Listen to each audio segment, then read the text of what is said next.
How you guys doing? Hello, how are you doing? Hello, how are you doing?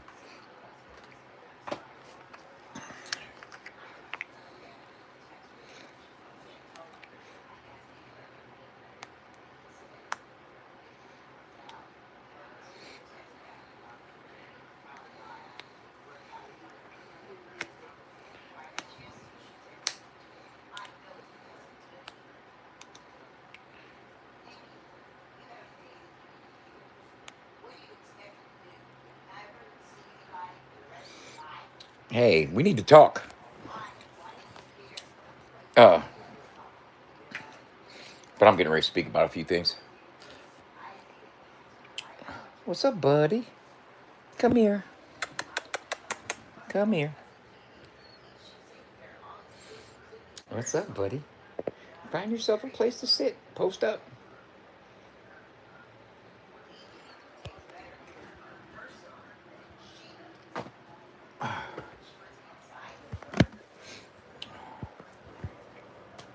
So, well, uh,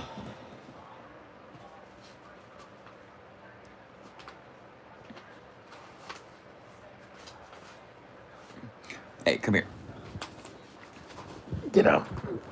Off of that. Uh,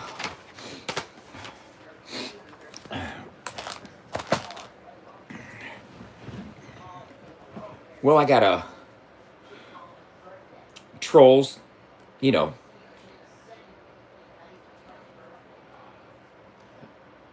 this morning it was too foggy for me to go to the gym. I didn't even want to take my car out when I normally do. So I didn't go, you know. But this evening I was feeling a little stressed, bored, didn't want to continue scrolling. So I decided to get off my ass and go walk a mile. You know what I mean? What's up, Kentucky, USA? Um, so I decided to go walk a mile. Everybody knows I go to Planet Fitness. It's big purple sign on the wall behind me. You can tell it's Planet Fitness. And if you know what town I'm in, you know there's only one Planet Fitness, so it's easy to call up there and say that there's a guy over on a treadmill pointing his camera at us. Um, they're watching the live. So while I was walking on the treadmill, an employee came up to me and said, "Sir, we got a phone call. We got two phone calls of people complaining about you being live, showing the camera around." And then I was like, "Yeah, okay." I said, "I'll turn my phone off." So I turned the phone off and I finished out my mile, which was 1/10 of a mile. I was already at point 0.9. And I get off and I go up front and I said to her,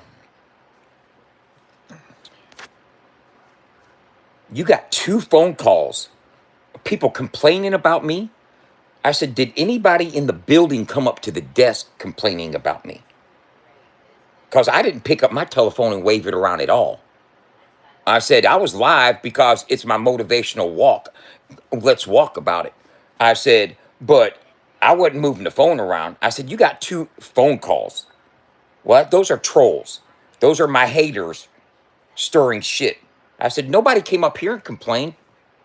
And she goes, well, we still got to take that shit serious. I said, I need to speak to the manager. Right? So the manager comes over and I said, look here. I said, y'all got a phone call, two phone calls saying that I was doing something while I was live. I said, but did anybody come up here? And then an employee, young kids, he goes, yeah, they come up. One person came up here and complained. I said, where are they at? He goes, oh, they were leaving. I said, no, they didn't. I said, you lying. He goes, I said, nobody came up here complaining about nothing, manager. You know what I'm saying? Uh, I said, I'll be back up here in the morning. I'll bring the whole video up here so you can watch it in its entirety. And I already watched it in its entirety. There ain't no people in the background that are going to get me in trouble. You know what I'm saying?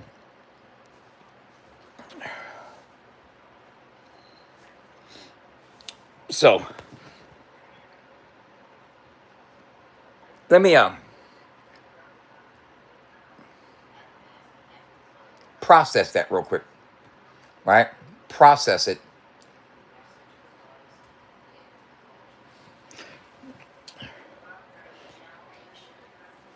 Check this out.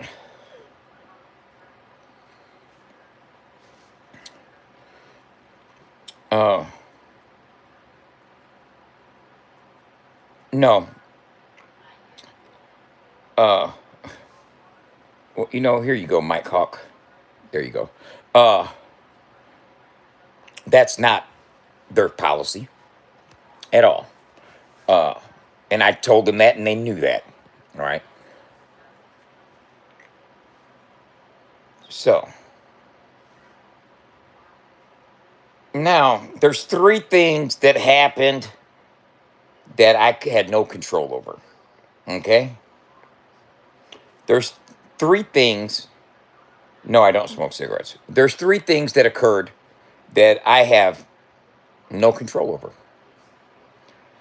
I don't have control over the fact that somebody called and interfered with my real life. I can't control it. If I don't want that to happen, don't go live in a public place. Uh, but I wasn't doing anything. I didn't do something fucked up. I'll get to that in a second. Uh, yeah, I don't pop up on nobody's fucking feeds for real, bro. Uh, I can't control the fact that somebody called Planet Fitness to complain, even though it was a troll and it wasn't a real complaint. I can't control that. I can't control the fact that another channel, less than 10 minutes after it happened, wanted to talk about it and laugh about it and think that it was something pretty funny. Uh, and I can't control the fact that my moderators let me know about it. You know what I'm saying? Now, all three of them. I didn't want none of that shit to happen. I didn't want my moderators to let me know what anybody else is talking about or saying. You know what I'm saying? I really don't care for people laughing at the fact that trolls are interfering with my real life. Um, and I don't like the fact that the trolls called Planet Fitness. I can't do nothing about that. It's past. It's happened. It's in the past. I came home. I took a shower. You know what I'm saying? I'm about to do a rosin hit.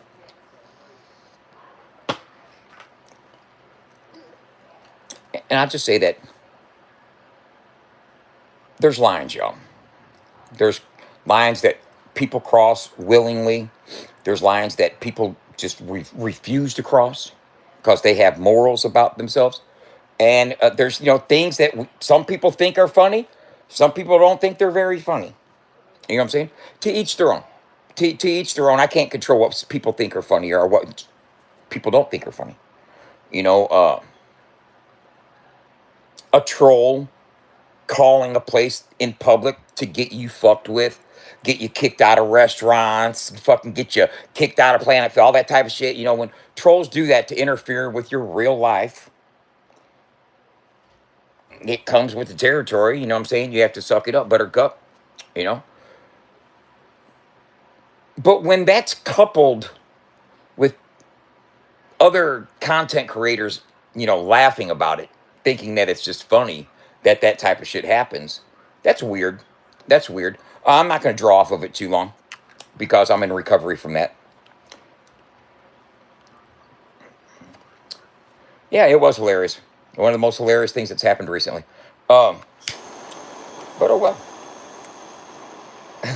Oh well. You can't, I can't, it happened.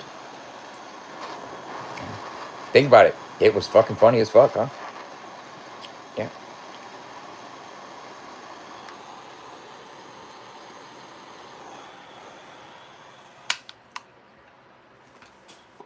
It was rather funny at that.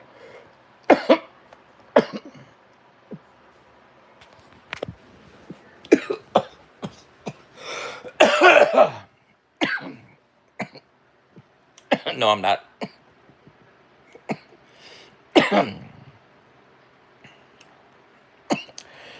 Smoking rosin. I'm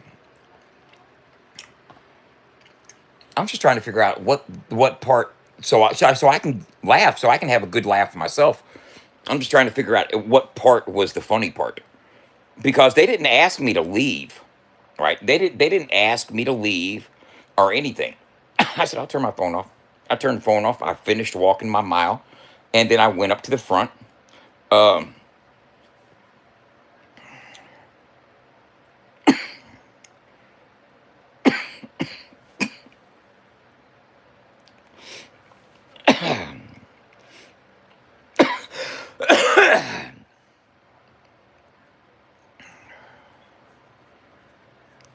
I have you ever watched 23 and One Lockdown?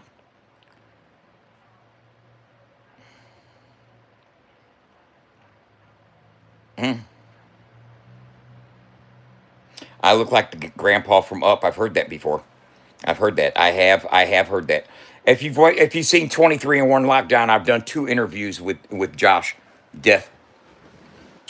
I've done two interviews on 23 and One Lockdown.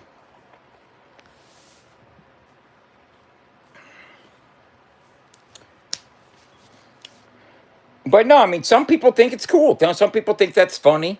Uh, some people think that's cool. Some people think that's funny. That you know, trolls will call public places to get you removed or whatever they can complain about. You know, my nose probably weighs a couple ounces less than my dick does. So, and it weighs a pound. So I figured this would be about 12 ounces.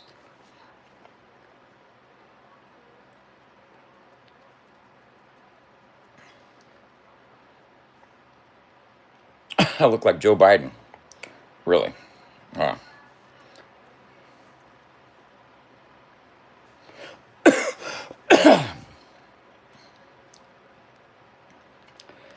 Look, man, I have gotten kicked out of here, kicked out of there.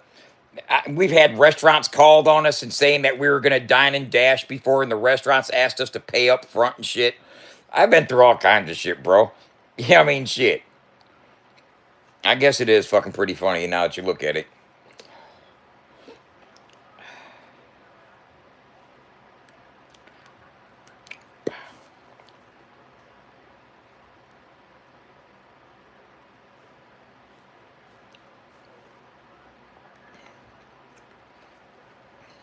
It's all about how you handle the humor, though. You know what I mean? It's all about how you handle the humor. People want me to relapse. I'm only a couple days into my recovery. I'm fresh on the wagon. You know what I'm saying? I'm fresh on the wagon. I'm not gonna jump off the wagon my first week of sobriety. You know what I'm saying? I'm not gonna do all that. You know? What am I recovering from? Well, uh, I'm a year clean, a year, a month, and 10 days clean, or 15 days. 1 year, 1 month, and 17 days clean from cocaine, right? Uh, Hold on.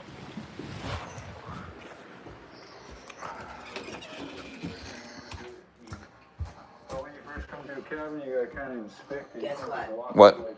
Our insurance went from $441 a month for both me and you to $335. Oh, hell yeah. Over $100 savings. I know you got mad for me getting the information treatment, saying it's $100. That's a good thing. Yeah. Where the fuck? Oh, I know they're at. I'll be right back.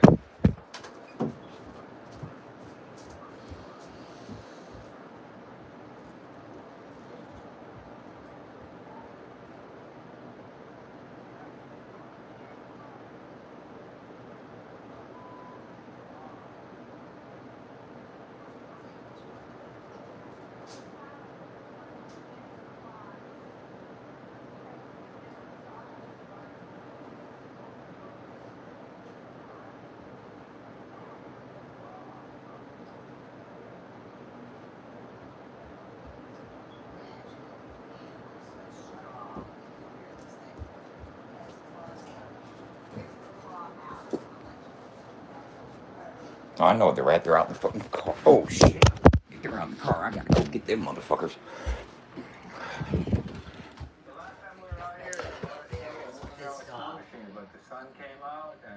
a lot warmer with this new weather we're doing now.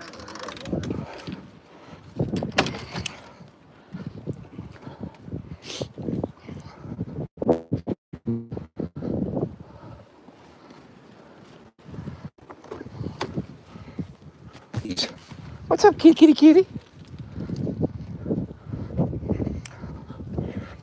That's the thing about not having to fucking turn your key. You just want to get down in the interview.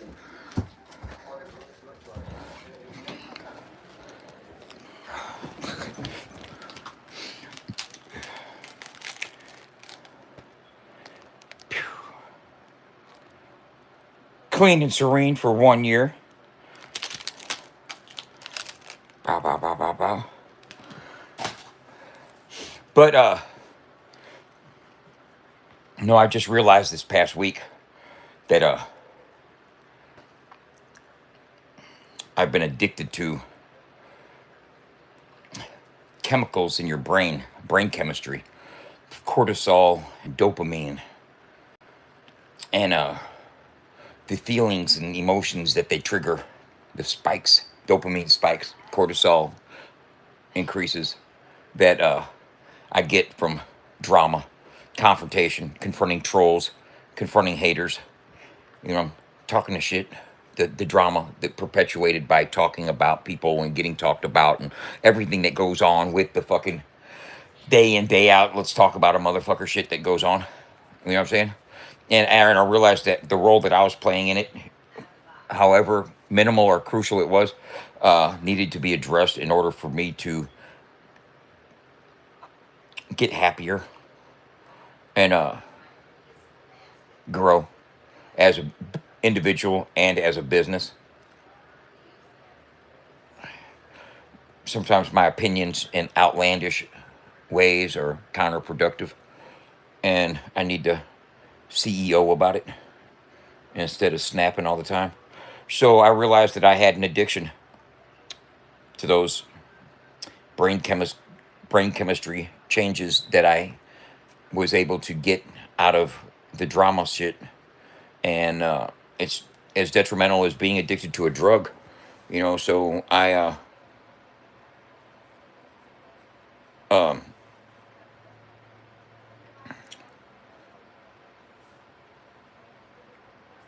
I had to realize that. So I went to an NA meeting yesterday. I went to an NA meeting. I'm gonna start going back to those, even though I didn't relapse or anything. I got look here. I ain't on no bullshit. I got my step workbook sitting right here. I get focused on something. I get to doing it. When I first got clean last year, I went to more than 30 meetings in 30 days. You know, um,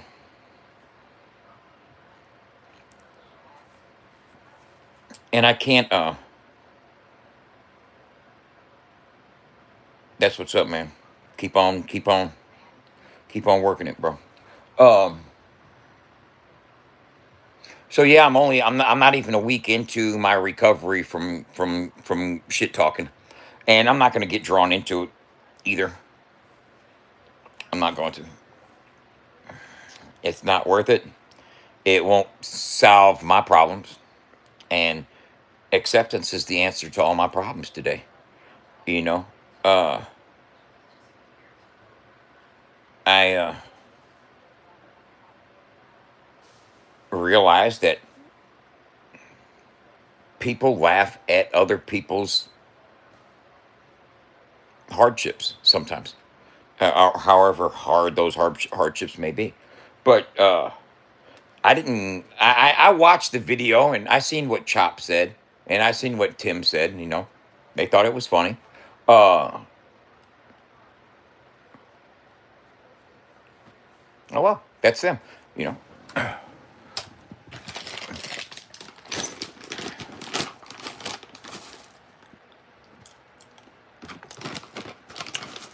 Ain't got too much to say about it.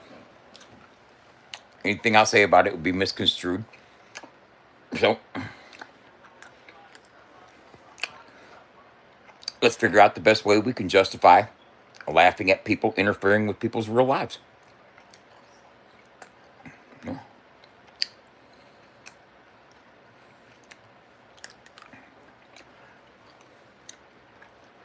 To what extent? When is it not cool? You know? So you get the manager at the fucking Planet Fitness to get on me because trolls said I was flashing the camera around, which was a lie. I wasn't doing that.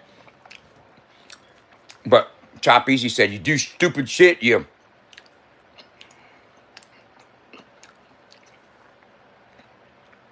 I'm trying to figure out what it was that was so stupid I did. Yeah. Uh,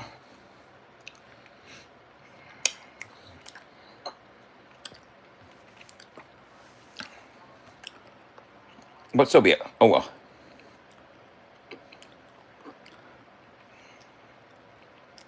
Overall, my day's good.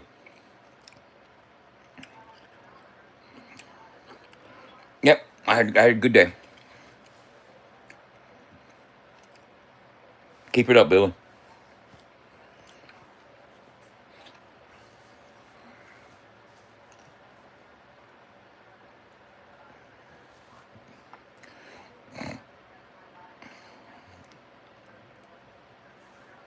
I have no comments on that, baby. That's why people do that, bro. That's why people clip the video and sent it to Chop immediately, you know, just so he could play it, just so I could hear about it, just so I could respond. And that's the cycle. It's the cycle. And then when you realize your role and your participation in said cycles, you know, you have to, you know, I mean, I could have came back and just totally just not said nothing. Took my shower, coming here, smoked some rosin. But I have to speak on it in a manner that lets people know that, hey, man, I told you earlier today, I told you earlier today that even though I may quit with the shits, you know what I'm saying?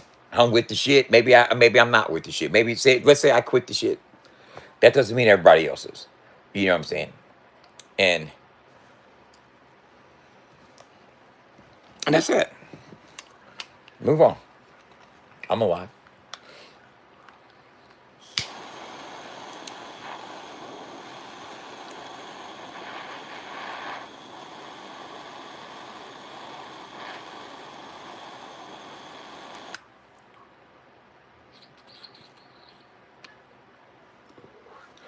And I don't have to say that I think it's fucked up that people laugh about real life trolls interfering with my real life. I got Dagburn to take up on that one. Dagburn will run that motherfucker straight into the ground. They think it's funny that motherfuckers get interfered with in their real lives. They're taking it to the streets and not leaving. Oh, yeah, he'll have fun with that one. He'll run with that motherfucker. I ain't got to say a fucking thing. Y'all think it's funny that trolls are interfering with my real life? Yeah, so do I. So do I. Oh, well.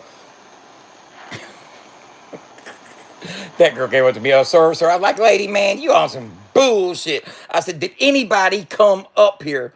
No, he ain't. He quit fucking with us, yo. Hey, anybody, I said, did anybody come up here and did anybody come up here and complain in person? All right, she goes, no. I said, exactly. I said, it's trolls. She goes, but sir, we still gotta follow up with it. You know what I'm saying?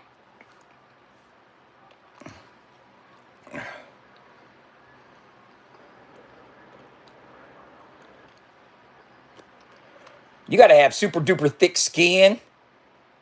You gotta have super duper thick skin to fuck with Dub, yo.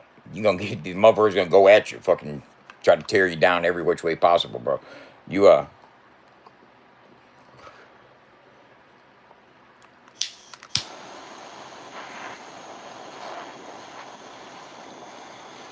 but it's all good.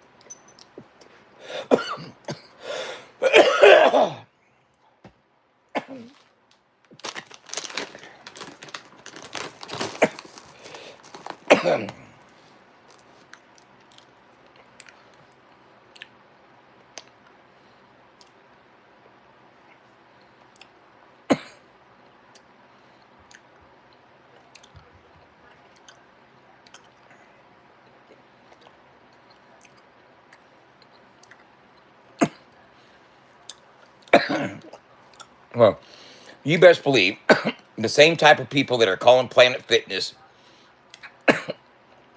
telling lies about me, waving the camera around, showing people on camera, is the same type of people that trying to get me fired from my job and my mom fired.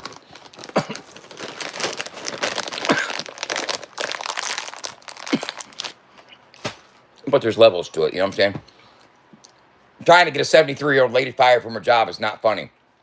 Getting Dub kicked out of Planet Fitness, now that's hilarious. See the difference? You have to realize there's levels. What's the most that's going to happen if I get kicked out of Planet Fitness? You know what I'm saying? They get to laugh at my discomfort of being kicked out, or do what they're wanting to laugh at is my response to getting kicked out. You know what I'm saying? They want me to be pissed off, going off on motherfuckers, and every fucking thing else. They're getting dopamine spikes right now by me even talking about it. How I talk about it is up to me. You know, I have to control that. I've got to control my anger issues. I got to control throwing salt and shit talking. You know what I'm saying?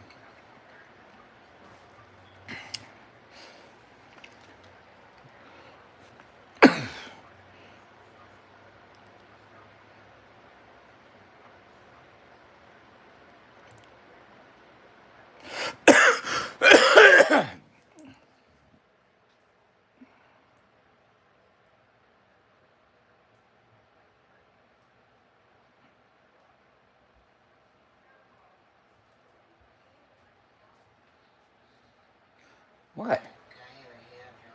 Yeah. Don't come looking at me all crazy and shit. You look like a creepy ass motherfucker. I'm creepy. What? I'm creepy. You look creepy, ain't you? No one's ever called me creepy. A lot of things that I'm creepy.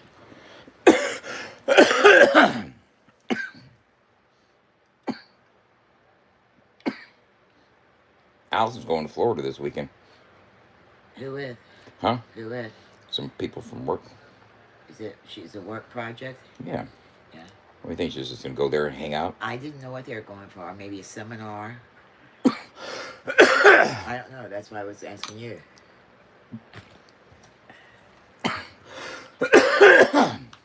You must have just had your hit, huh?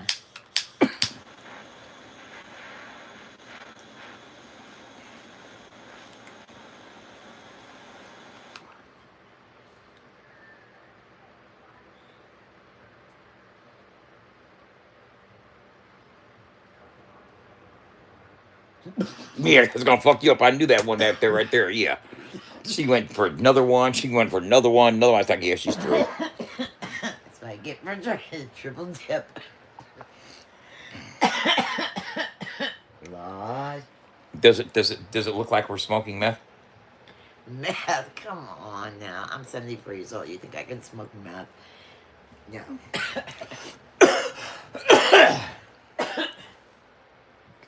That was delightful, Jeremy. Thank you so much, honey. You're welcome.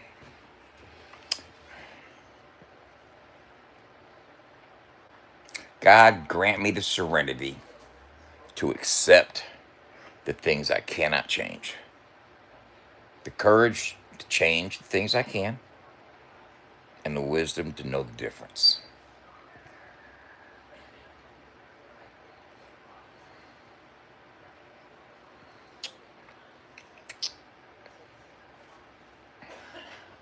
I can't change the fact that I got fucking trolls calling Planet Fitness. I can't change the fact that fucking Chop and them are laughing about it. I can't change the fact that my mods sent me fucking clip of me being observed. I said, you know what, if you guys would have never said that in the fucking chat, I would have never known about it. Because I don't even fucking go over on Chop's shit anymore, Chop's page. You know what I'm saying? If you guys wouldn't have fucking put the screenshot in the chat, I told y'all, man. unless motherfuckers are coming to throw them hands or trying to get my bag, I don't give a fuck if they talking anybody's talking about me, because the only thing it's gonna do is to get me talking about something else. And that's drama that I don't need. Okay? I know it's outlandish, it's fucked up, and all that other type of shit, but you know, well, I mean, I'm just trying to figure out what the funny part is. That trolls will call the public places to interfere with your real life. I mean, if that's the funny part, then hey, man, I got some people that like to joke around. They can start sending people to interfere with people's real lives all day long. If that's what people find funny nowadays, you know what I'm saying? We can get motherfucking fire trucks called to jobs and every fucking thing else. God damn, let's just start really interfering with people's lives. You know what I'm saying? At what time, at what point is it not funny? You know what I'm saying? And look here, I can laugh just as well as the next man can, but I'm just having an open discussion. And for one, I'm not triggered or anything like that. Yeah, trolls called Planet Fitness, 2 phone calls. 2 people called Planet Fitness and said that I was on live showing the phone around, showing people inside Planet Fitness, right? And they called Planet Fitness and said they seen it on the live. Now, I asked the Planet Fitness, hey, I asked Planet Fitness, I asked them, I said, uh, did anybody come up to the front desk and complain in real life? Yeah, I was just walking on the treadmill. I titled the live stream "Let's Walk About It" instead of "Let's Talk About It." Let's walk about it. And I had the camera up on me. You know what I'm saying? I was in frame, and it wasn't fucking. I wasn't showing the camera around to the whole place or anything like that at all. You know what I'm saying? 2 trolls that know where I live, the town I'm in. They know there's only one Planet Fitness here. They call Planet Fitness with complaints about me on the treadmill with my telephone. The young lady that came up, I turned the phone off. I finished my mile, and then I went up front and I said, "Hey, did anybody come up to the front desk and complain about me?" She said, "No." I said, "That's because those were trolls calling you." I said, I didn't have my, I wasn't moving my phone around." I said, "Y'all have a good evening. I'll be back in the morning to talk to the manager and bring her the video so she can see it." You know what I'm saying?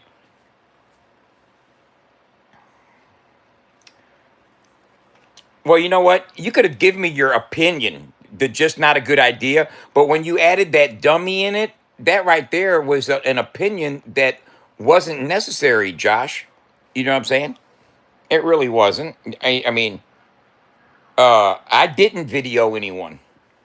I didn't video anyone at all. They lied. You know what I'm saying? So if I would have done something warranted of getting fucked with, then yeah, you do stupid shit, you get stupid prizes. But I wasn't doing anything stupid. You know what I'm saying? The camera wasn't on other people. I was lied on. Okay. So if it's funny that trolls will call public places and lie on you to get you in trouble, and people find that funny, then hey, man, let's laugh about it, bro. I didn't get kicked out. I did not get kicked out at all.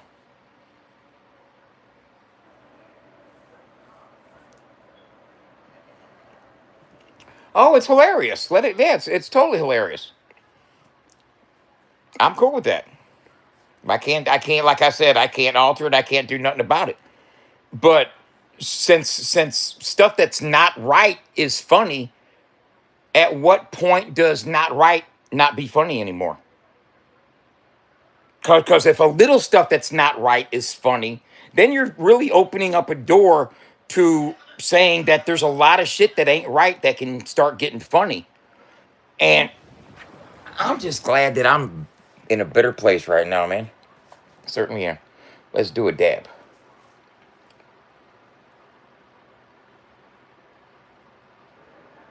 You got to wonder about the type of people that no, I didn't stomp out the door. You got to wonder about the type of people that think interference in your real life is something funny, or it's yeah, you're absolutely right. I have no idea. I guess to get some jokes, some clout or something. I don't know. To get a rile out of me or whatever. But I went to an NA meeting. I let go and let God. Grant me serenity, baby. You ain't gonna pull me in. You ain't gonna pull me in.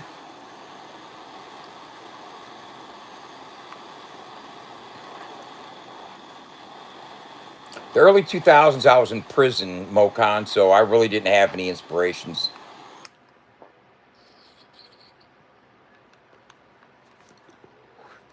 I was in prison from 1999 to like 2011, bro. I missed those. I missed that decade.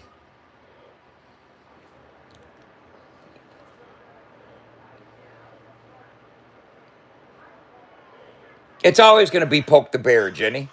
It's always going to be poke the bear. You know,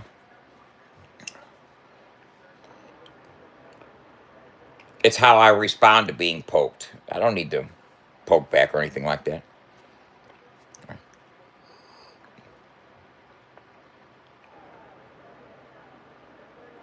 Nope. Sure don't. I feel better about it, man. It may be here's the thing. Right now, I'm foregoing. I'm foregoing. Uh, I'm foregoing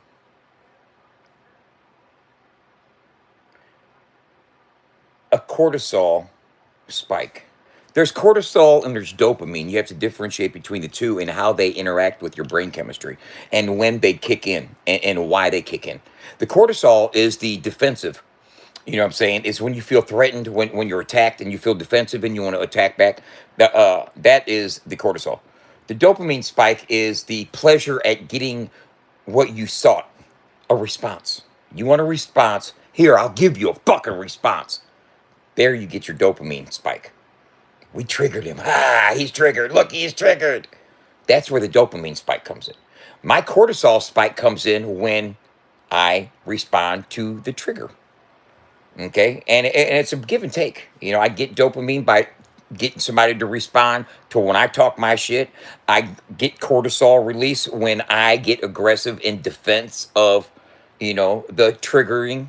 You want to trigger somebody, you can pull a trigger. I'll fire off on them over, right? So there, you have to know that you have a key role in that. I am an active participant in chasing those highs. Chasing that brain chemistry. And if I stay actively engaged with the drama, the response to being trolled openly in public, in public situations, it's like you can say, yeah, it's funny. Okay, yeah, it's funny. Now, do I get mad because people are laughing at me going through hardships?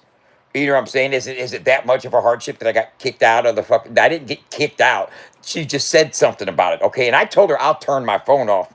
And then I finished walking my mile, and I went up there and I told her, I said, those are trolls. I said, nobody came up to the front desk. Don't you think that's weird? That I'm gonna get complained about, but nobody came up and complained. They called. Where they call from the fucking bench press over there? They were too lazy to get over here and walk and tell you about it. You know what I'm saying? I said, think about that for a second. I said, I'll be back in the morning and talk to the manager. And then I turned around and left. You know, I'm not going to go off on Chop or Tim for thinking it's funny and laughing about it, or other people like Nuggy laughing about it. Okay, you thought it was funny. You know what I'm saying? Could I get all butt hurt and bent and victimized and be like, you wouldn't think it was funny if somebody came to your fucking blah, blah, blah, blah, blah, blah, blah, blah. No, that's what people want. That's where the dopamine kicks in for them. Yeah, we got his ass. You know what I'm saying? Ah, you got me. Ha ha. Whatever. Move on. I'm not. That's not up to drag me in. All praises due. My higher power's got this. You know what I'm saying? My higher power's got this.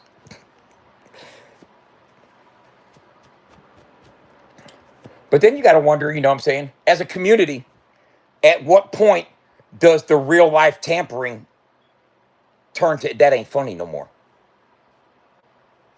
And because really what happened was 2 phone calls lied about me to Planet Fitness to create a scene. Right? No, I'm not smoking crack, brother. Two people lied about me to Planet Fitness to create a scene. Okay, I was lied about in order to create a scene.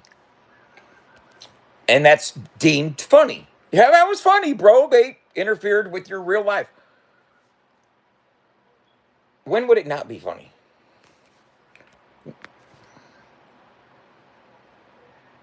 What if I called somebody and had your car towed or some shit, or some type of interference to create fucking, you know, a scene in your life or somebody else's life. What scene? And I'm just what they say about jealousy?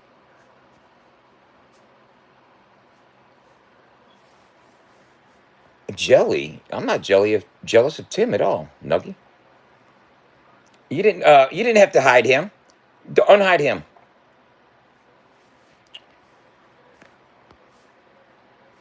Unhide him. Yeah. You ain't gotta hide Nuggy. I would like to explain that I'm not jealous of Tim. Not at all. But why would you even ask such a question like that? I know he's just starting shit. I realize that. I knew that from the get-go.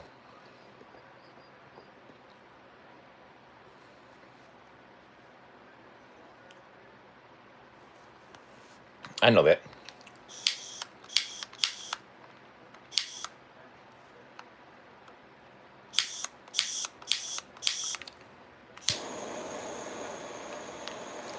It's try to get a rise, bro.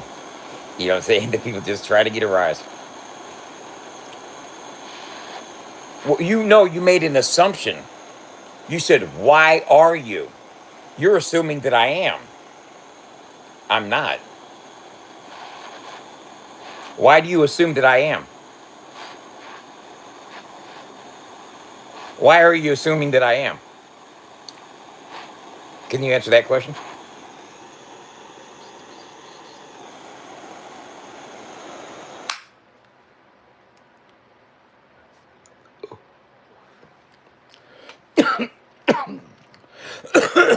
I don't understand that.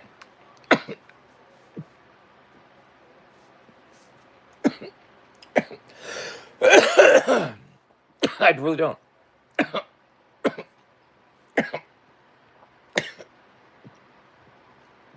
I mean,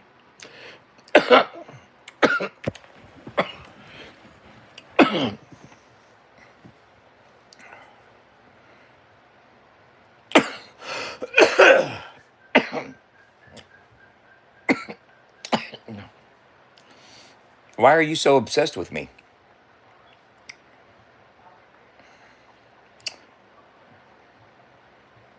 Hey, Nuggy, why are you so obsessed with me?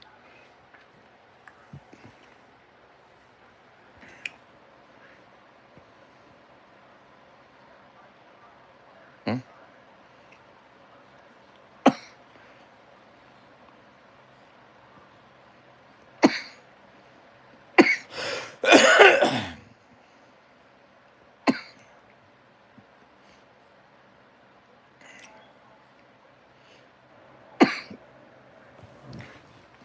Can you can you explain that? Can you explain that? Can you explain your weird obsession with me? Huh? Can you please explain your weird obsession to me? That's weird. Nope, ladies and gentlemen. That's not how we do that. Nope. No, no, no. So I'm going to show you guys a series of sports photographs and autographs. And you're always watching, bud. Uh, we have a photo album of sports figures with autographs. And as I show them to you, I want you to tell me real or fake. Okay? There's some in here that I think may be real, and there's some in here that I think may be fake. Okay? So I'm going to open up the book. All right, there's a bunch of them here. You know what I'm saying? That's a Shaquille O'Neal right there. And we're going to go over them, and you tell us if you think any of them are real. Okay?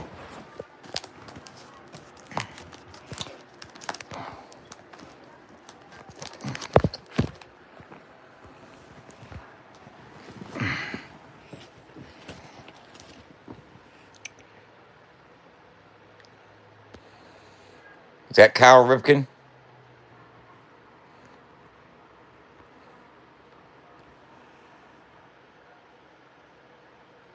Real? You think that's a real one?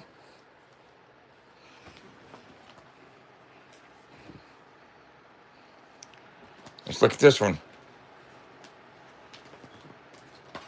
That Muhammad Ali's fake.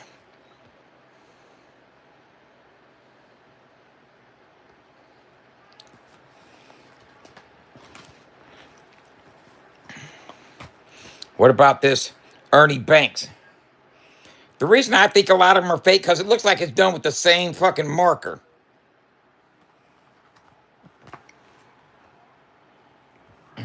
What about that Mickey Mantle?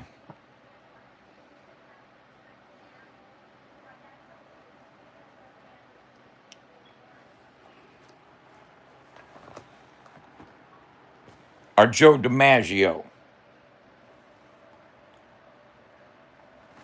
Okay, what about this Pete Rose one? I think this Pete Rose is real. I've seen Pete Rose's autograph before on something else that was real. And I think that's a real Pete Rose right there.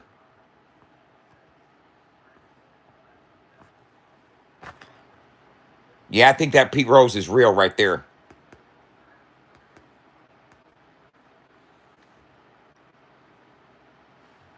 I think the Pete Rose is real. What about this Grant Hill?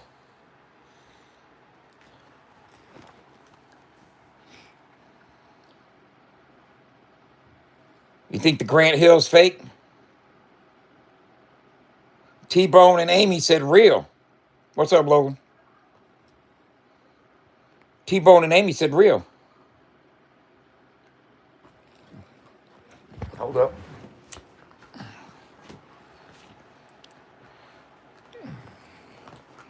The Muhammad Alis are fake. All the Muhammad Alis, I guarantee, are fake. Okay. What about this David Robinson?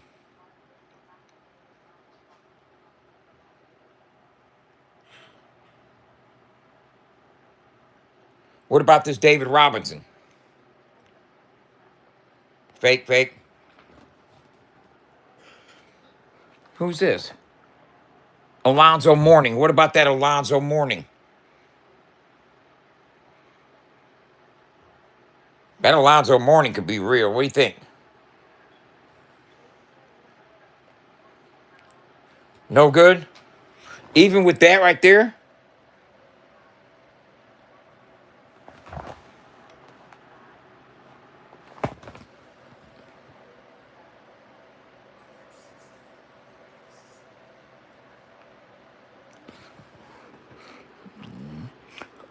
Jason Isringhausen.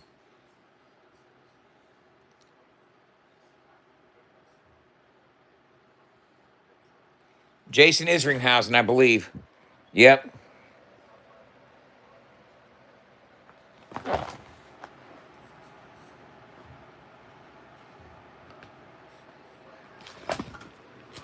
What about this Stan the Man?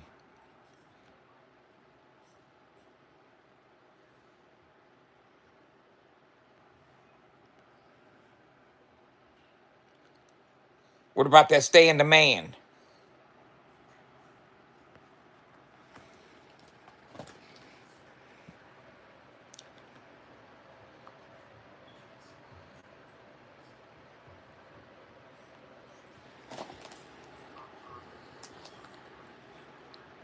And you know what? I'm going to show you something.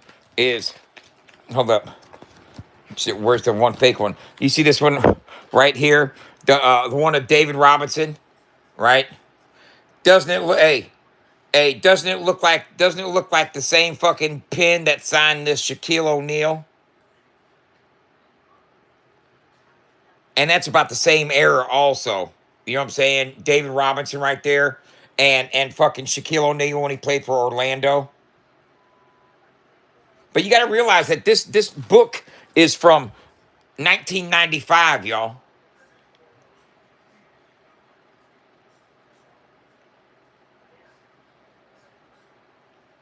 That's from 1995. So if that's fake, that's fake. That's fake. What do you think about this Grant Hill? Hold up. I think I got another Grant Hill all set. Hold up.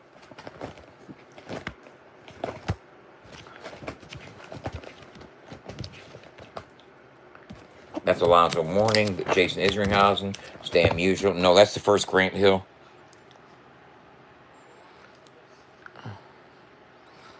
Yeah, I don't think they're all fake. I really don't think they're all fake. There's two Grant Hills, and look here. And you got this.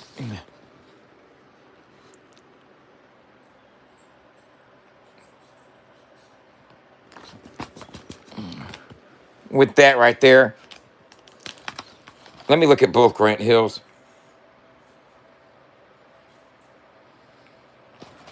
Bro, these were back in 95, though, man. Yeah, it's the same G.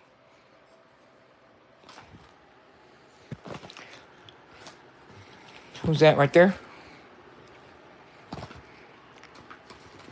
Look.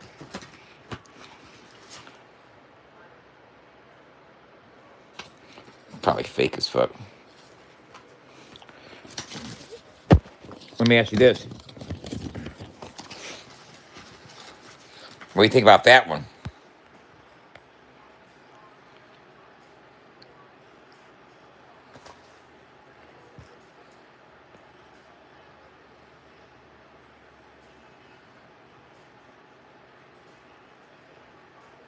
She's got Mickey Mouse's autograph.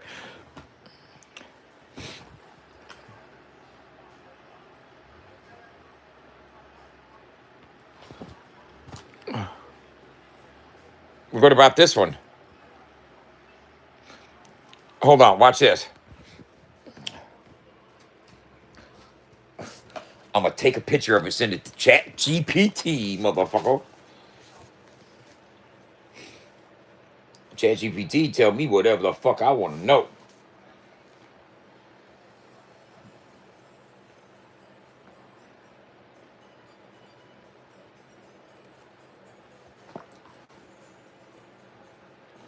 Compare this with real autographs by Mickey Mantle and tell me the percentage of it being real.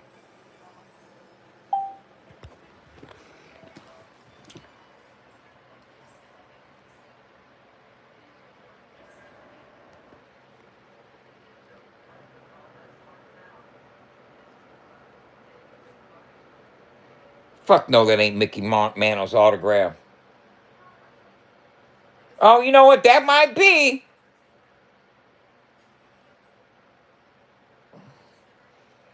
That might be. Hold up. Hold up. You ready for Mickey Mantle's autograph?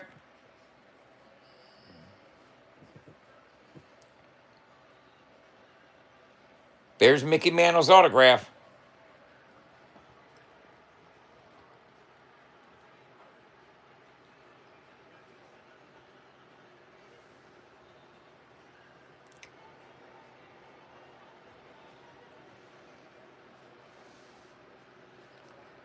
Yeah, he sweeps the M like that.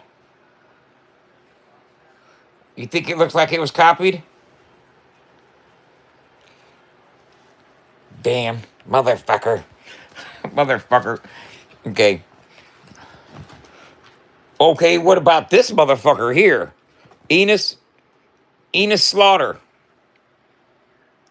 That looks like that. No. See, that blue pen fucks me up, bro.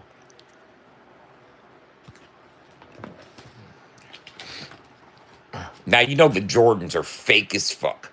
Michael Jordan didn't want to sign his autograph for shit. And you know what else? I got a fucking whole thing of Joe DiMaggio. It's like I'll show you what I'm talking about if it's in here. I might have taken it out. Fake.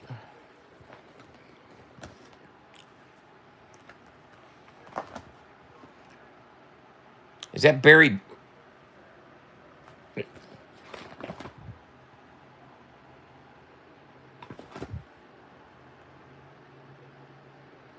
Who the fuck is that?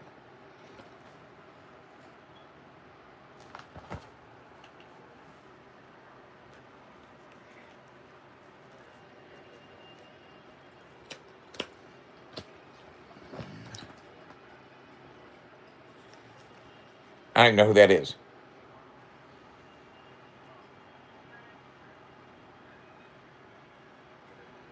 Yeah, too much blue pen, bro. And you know this is seriously fake. Ted Williams, Mickey Mantle, and Joe DiMaggio. Never. Fake. Fake. Fake.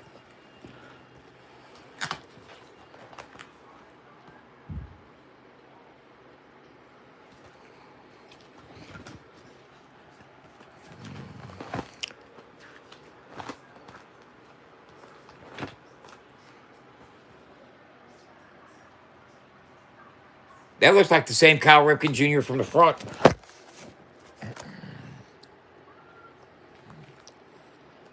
Look at that. See that right there?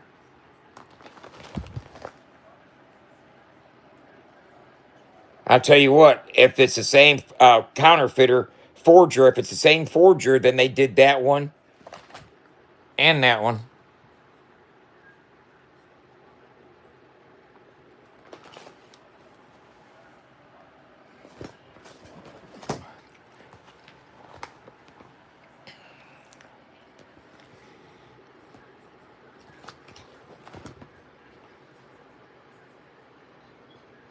Is that Nolan Ryan?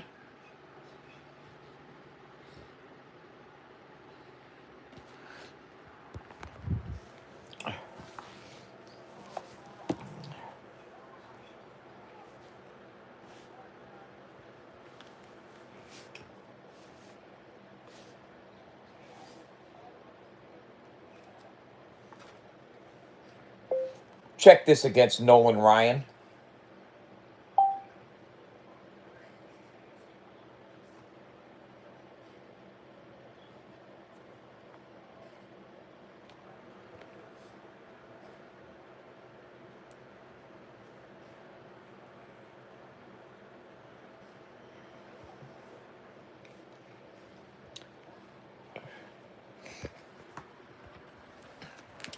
I tell you what, it take a lot of effort, man. It take a lot of effort to really, you know what I'm saying, for one person to put this whole book together back in 1995. All right? Look here, look here. There's Nolan Ryan. And I don't know why this little S thing right here goes on in the front. This little thing right here. But if you look, it's right here as well. Then you got that boom, and then that now right there. And you got boom, now. Just same type of motion in the front.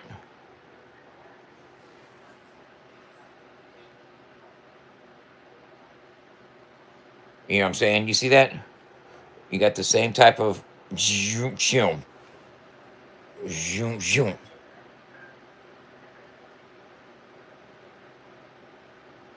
You know what I'm saying? That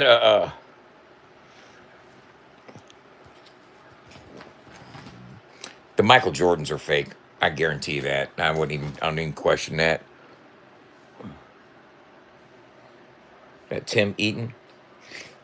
Yeah.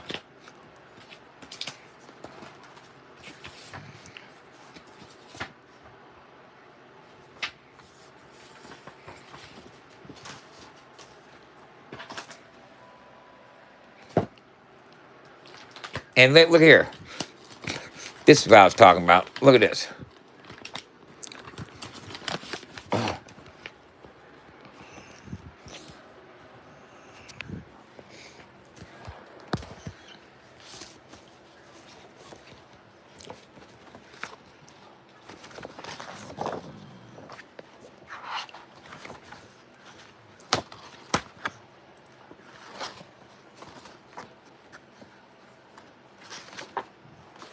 These are all Joe DiMaggio's. You know what I'm saying? These are all Joe DiMaggio. All of them. Right? All Joe DiMaggio's. And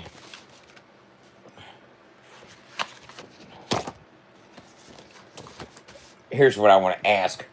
Because sometimes sports figures did signing sessions where they'd get a stack of 9 by 12, 8 by 9 by 12 glossies. They'd get a stack of them and just sit there at a table and just sign them all. Sign them and sign them and sign them and sign them and sign them. And Joe DiMaggio could have done a full signing session and signed all these Joe DiMaggio pictures, sitting in one session. I don't know if he did or not, but they could be all fucking fakes. Or they could all be real. So what I'm going to do is I'm going to take a picture of it.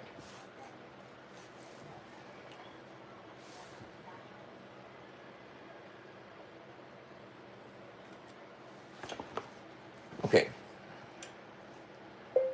I have this autographed picture plus several more claiming to be Joe DiMaggio, like they were signed in one signing session.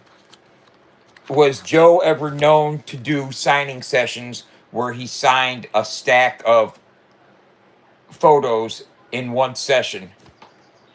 And can you show me examples of his signature?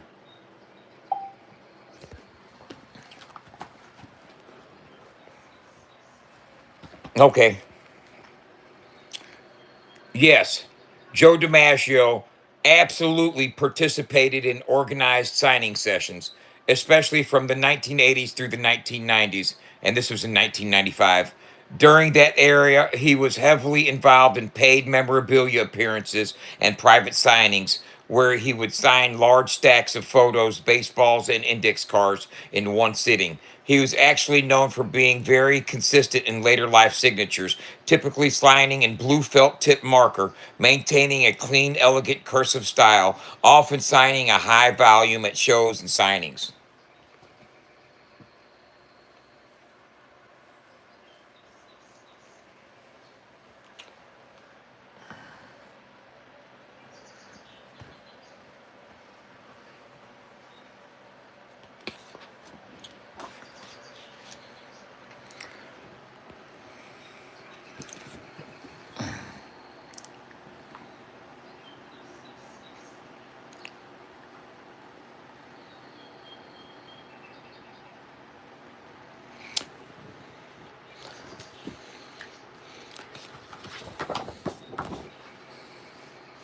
Cause Allison, he would sit at a table at a convention in the late 80s and early 90s and sign a whole pile of these.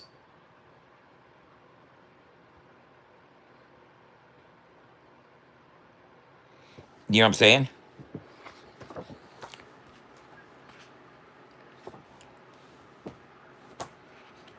I'd be willing to bet these are real.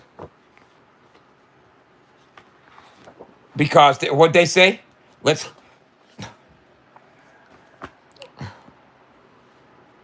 look.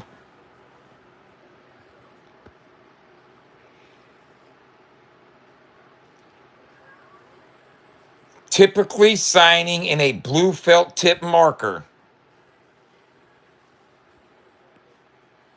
maintaining a clean, elegant cursive style, often signing a high volume at shows and signings. Yes, Joe DiMaggio absolutely participated in organized signing sessions.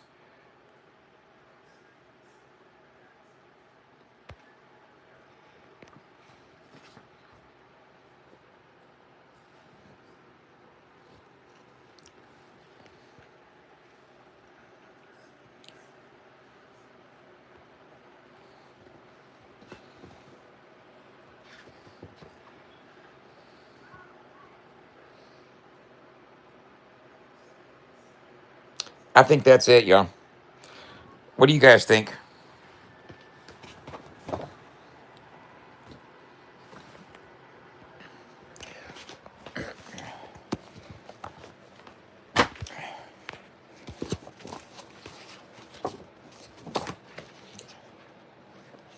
I think these are all signed. I think these are all him. And people might think, oh, he's dumb for thinking that's bro.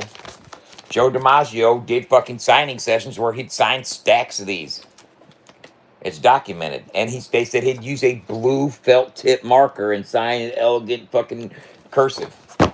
It fits the fucking, MO.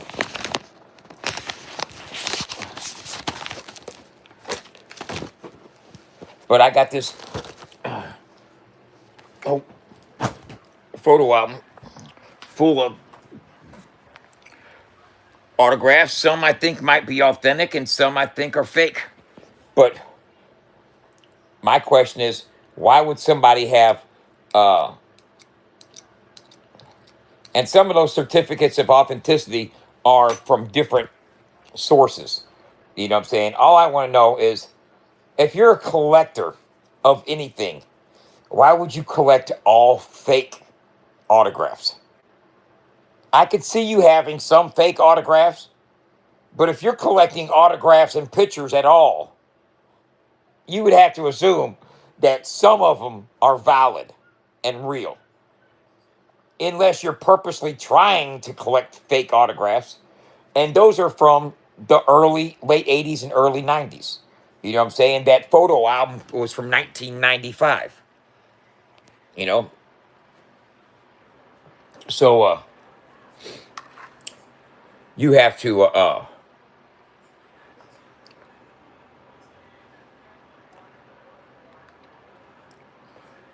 no, that's not the question. That's your question. But that's not the question. It is you have a question. They came from somebody that I fronted some weed to in Tennessee. The guy needed to try to make some money,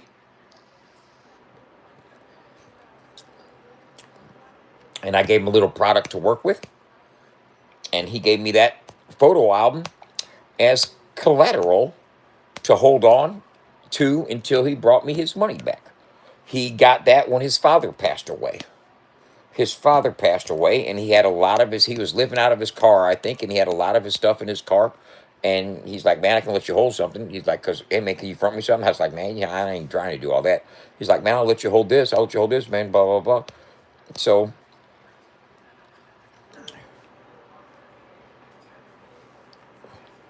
he, you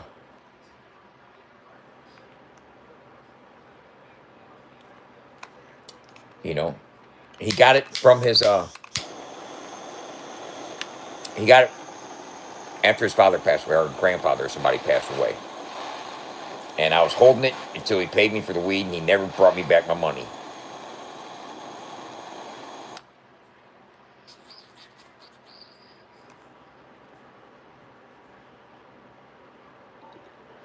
Oh, they're mine. Statutes of limitations don't run out on that, even if they were at a pawn shop. He didn't, you done lost a pawn ticket. He ain't even paid on him. And tried to, hadn't tried to make it right or inquire about it at all. You know what I'm saying? He basically forgot that I existed. Yeah. And I never got rid of him. I still got him. You know? I figured if they were sentimental and important to him, he may be back one day to holler at me about him. Yep. And I didn't really need any money. So I've been holding on to him for the last year. I'll be right back. You trying to go to bed right now, Bruce?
Excuse me. Excuse me.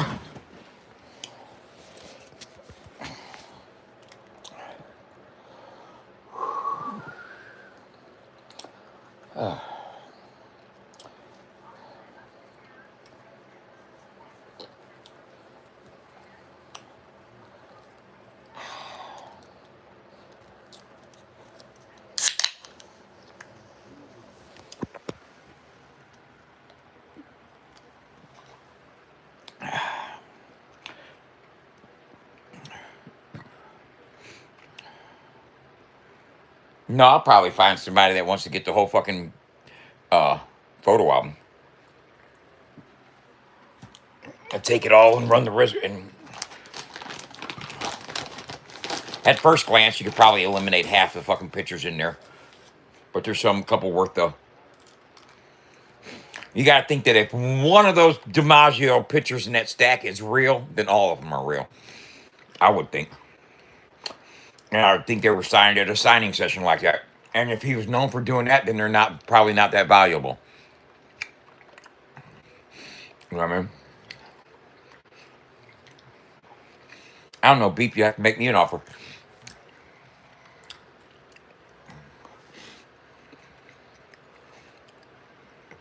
Send me a message.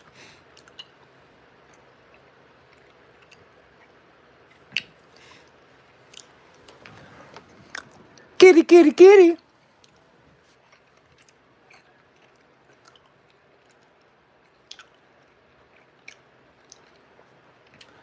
Yeah, you never know.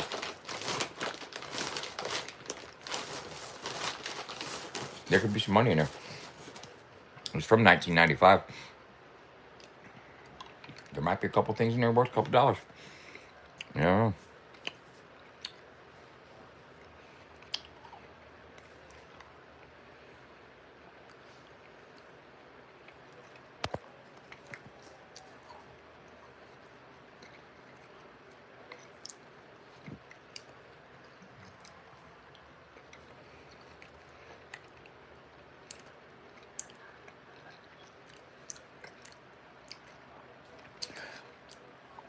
think God put tests. I think your higher power, your inner being, tests you, tests stability, put you through the trial.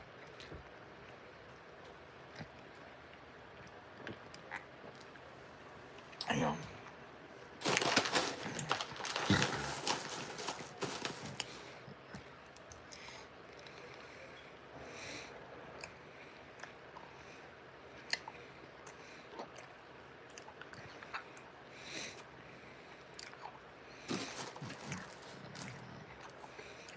you know.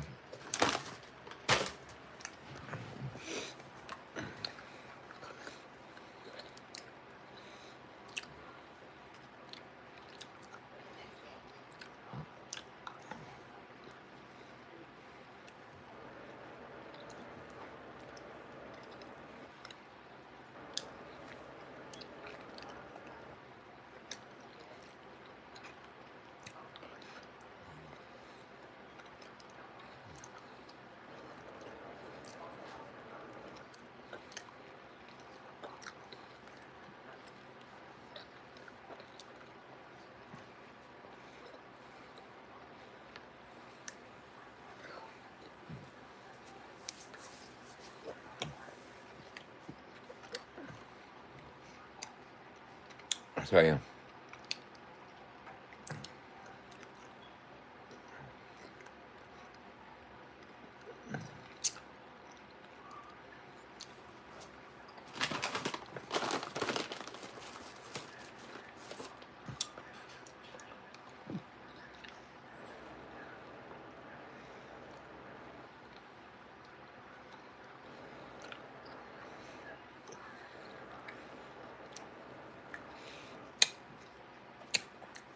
make no assumptions. Don't take it personal.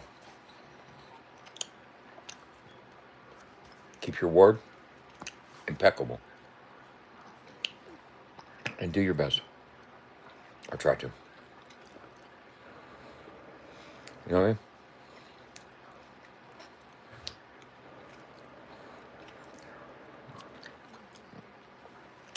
Even when they interfere with your personal life, and you're out there just not hurting nobody, just walking along, and there will be people that want to interfere. Even them. What's best for your disposition and best for your outlook is don't take it personal. And you can't assume that people that laugh at it are really mean ill will. They just find it funny, I guess. And even then, don't take it personal.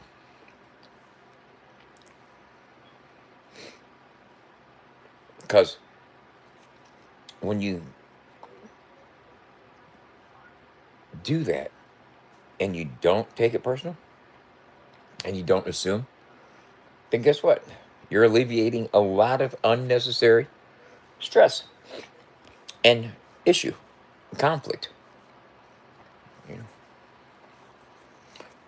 people will try to create conflict with you as you live your everyday life. It's up to you how you handle it and how you channel it. You know, the feelings that it brings about, because everything will entice some type of feeling out of you. You know, and it's how you handle it and how you reciprocate if you choose to do so.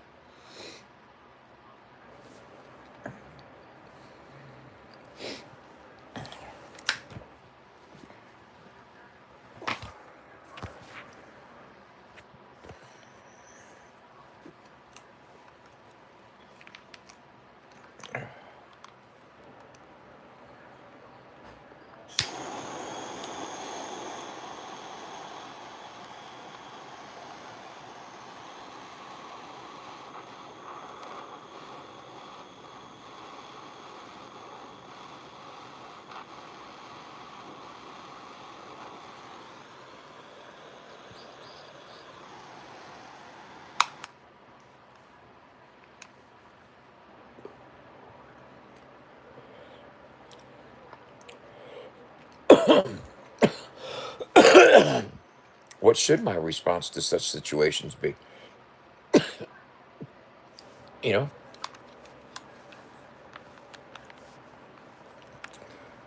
what should I? And I was talking to my girlfriend. That was a fact. I didn't lie. Somebody said that, oh, he was doing lieisms. No. I was direct. Right when I was talking about, hey, Allison, get some Speedos for my libido, is exactly what I was talking about. So when she said, I said, man, I'm sitting here talking to my girlfriend. I was talking to my girlfriend. It's exactly what I was doing. I was talking to my girlfriend. So no, go rewind the tape and watch it. Right before I get kicked out, I said, "Baby, I did." Let me stop. I did not get kicked out.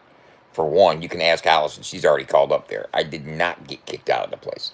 I still got a black card membership. I did not get kicked out, and I will go up there at 8:30 in the morning with the live stream so they can sit there and watch it and notice that nobody went behind me and got filmed that complained about anything. You know what I'm saying? Until I see a posted policy that says I can't. They have to understand that if nobody comes up in person complaining about nothing, those are phone calls from trolls. You're gonna let trolls fucking know? Troll ain't gonna dictate that. I'll get that shit cleared up tomorrow. Well, guess what, trolls? You're gonna have to start getting up at 5:30 in the morning because that's usually when I go up there to walk. So tomorrow morning, get up with me. You hear me? We're gonna set a date, 5:30. No, I should wait till the fucking manager's up there so I can go up there and get in her head, get in her ear.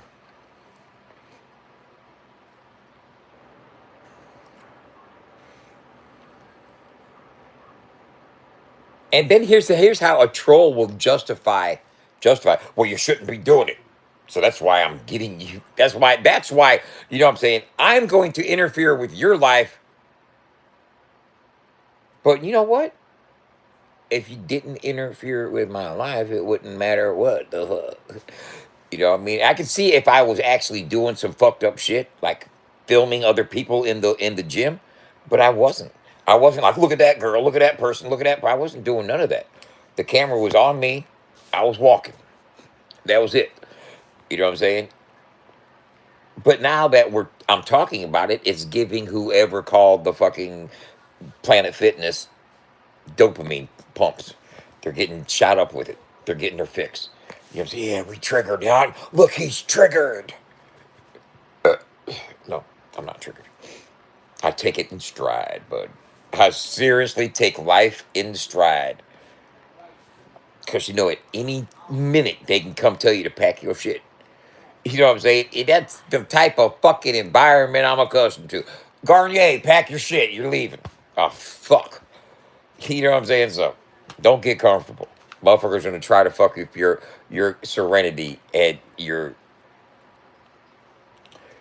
You have to have a.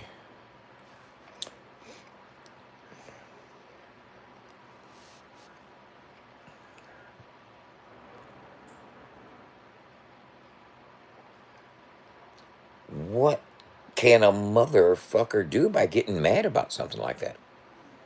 Study it, get upset, get all fucking aggravated and pissed off. You know what I'm saying? As soon as that lady came up to me and said something, I was like, hey, okay. I said, I'll turn my phone off. That was it. And I turned my phone off. And then I finished walking my 1/10 of a mile. And I walked up there and I said, now, you know as well as I do that those were trolls calling you. Don't you know that? She goes, what do you mean? I said, did anybody come up to the front and say anything? I said, they had to call? Where'd they call from? The bench press? The water fountain? They couldn't walk up to the front and say something? I said, it's because there's nobody in here that complained because I wasn't doing nothing wrong. You know what I'm saying? I said, yeah, I was live. I said, but there's no policy that says I couldn't be live.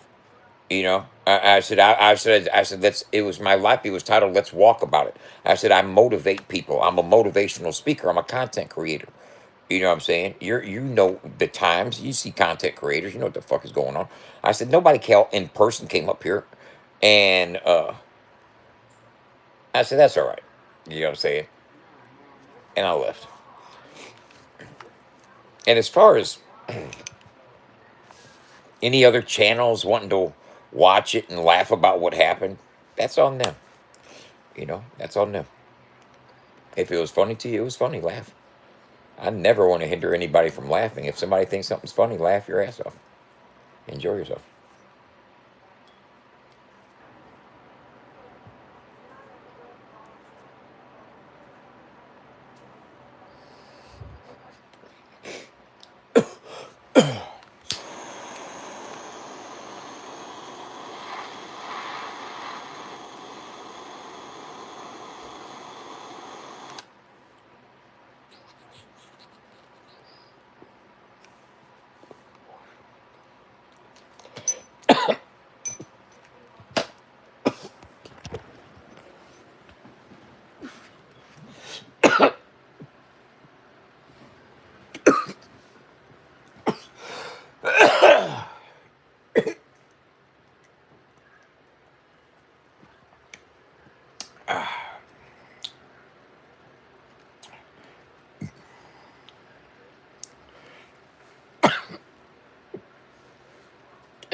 Thanks for the advice.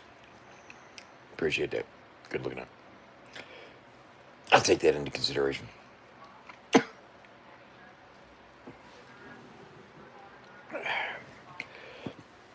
Oh, man.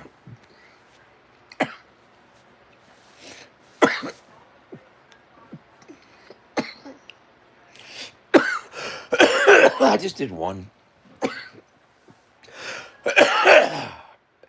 But I walked rather fast this evening.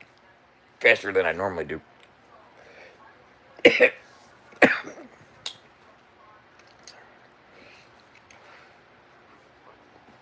But I usually don't have it walking that fast. I'm usually not up to 3.5.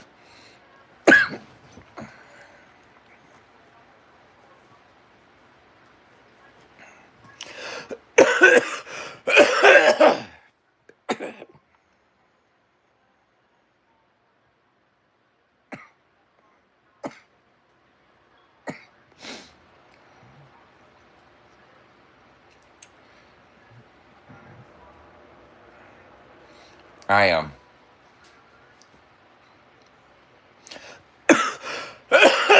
Oh, I'm in the process of getting ready to try to separate my website from my radio, and have my own domain, own the domain instead of having it through Radio Co.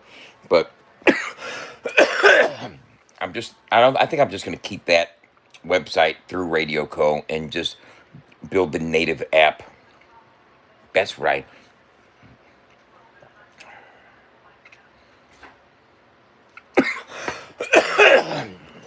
That's what I need to ask.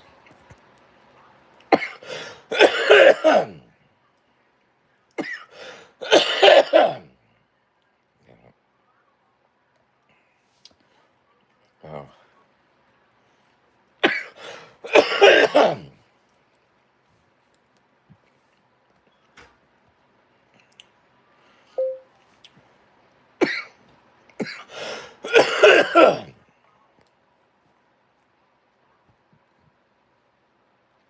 I've got a question about building the native app and using the features from the website within the app, such as the live stream, the leaderboard, the point system, the content creation,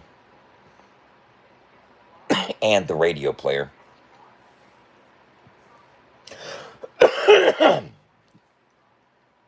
Can I keep the Weebly website powered by Radio Co. and clone it like I did with Netlify?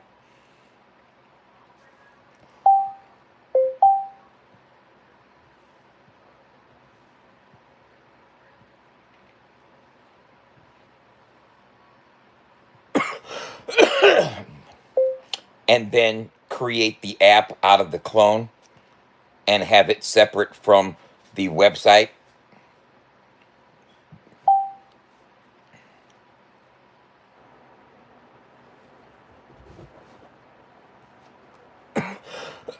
You can keep the Weebly Radio Co-Power site as is and build a native app that uses the same features, but the clone it like network and turn the clone into app approach has some hard limits.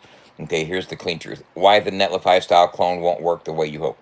When you clone a Weebly site to Netlify using capturing a static snap style, okay, that means it can look like the site. It often, okay. The three real ways to do what you want. Option a native app, WebView, fastest, keeps everything. You build a native shell, Flutter, React, native, that loads your web experience inside the app. Live stream page, leaderboard, point system, content creation tools, radio player. Pros, fast to ship, reuses what you already built, cool. One code base for feature web and thin native wrapper. You can add push notifications, deep links, and open in app, etc. Cons: Apple sometimes rejects apps that are just a website in a wrapper unless you add real native value, push offline account features, media controls, etc. Best practice here: don't load the Weebly Radio Co Builder domain directly. Load your own domain so you control the URLs and can evolve later. Option B: keep Weebly as marketing site and build a real app web portal separately. Best long term. This is the clean separation. Weebly Radio Co site equals public website, landing pages, SEO, simple pages. App portal equals the logged in experience, live rooms, points, leaderboards, content creation, etc. Host the app portal on app.faforadio.com or portal Fafo Radio. Then your native app loads. Okay. .app.fafo100radio.com. WebView or use APIs directly for a full native UI later. I may have to use APIs. Pros: you take total control, no vendor locked in. Your app experience can change without touching Weebly. Much easier to secure. This is what I'd do for FAFO 100 if ownership and independence is the goal. Option C: full native build that talks to the back end. Most control, most work. Yes, that's what I want. Everything is native UI and your website becomes optional. Pros: maximum polish, maximum. Cons: more development time and your real building features you already have on the web. Can the app be separate from the website? Yes, and this is the clean way. Keep Weebly site, build app portal separately. App.fafo100radio.com. Native app points to the portal web view or uses the same Firebase backend. The leaderboard points content creation can remain the same backend. That's what's up. What I recommend for your exact situation, given you iterate daily and already have Firebase points logic, do option B. Weebly stays, app portal becomes your controlled product.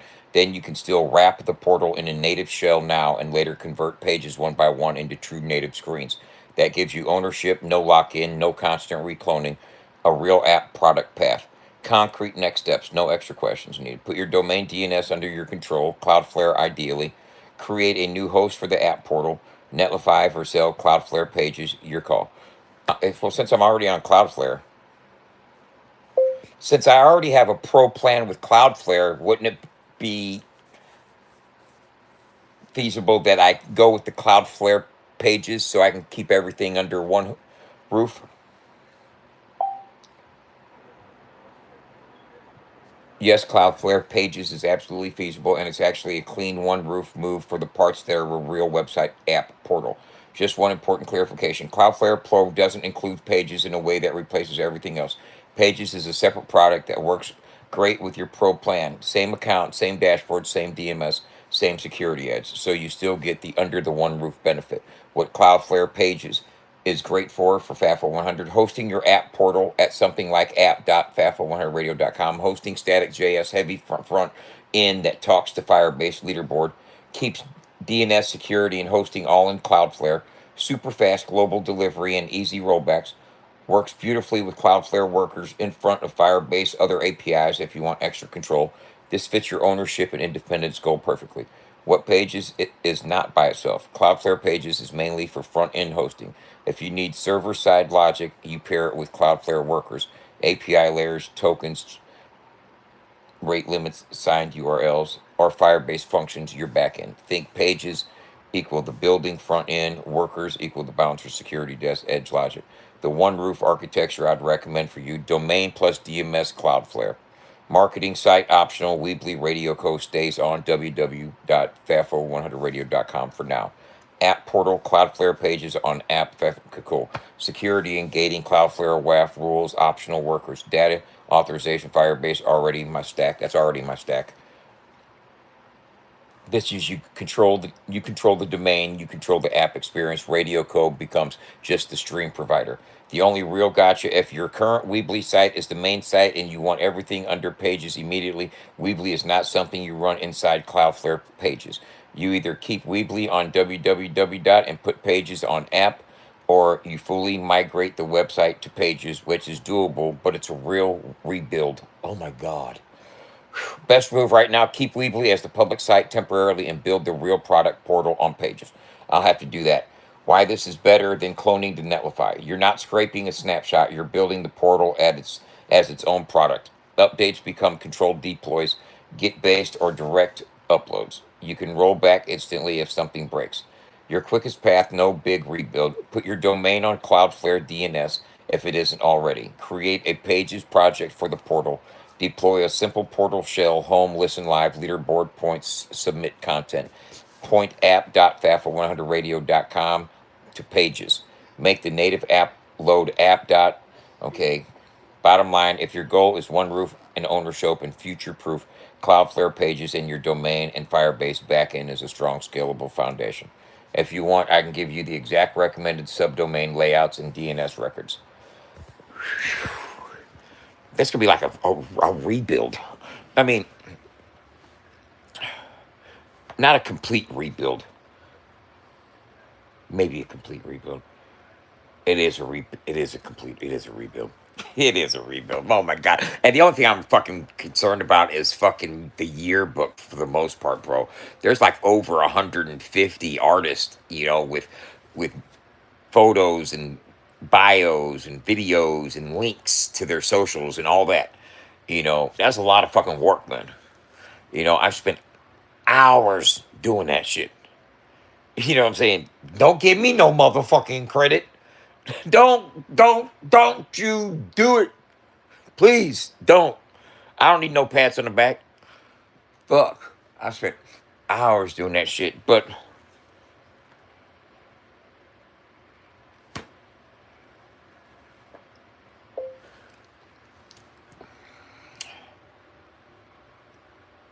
Cloudflare pages and doing the rebuild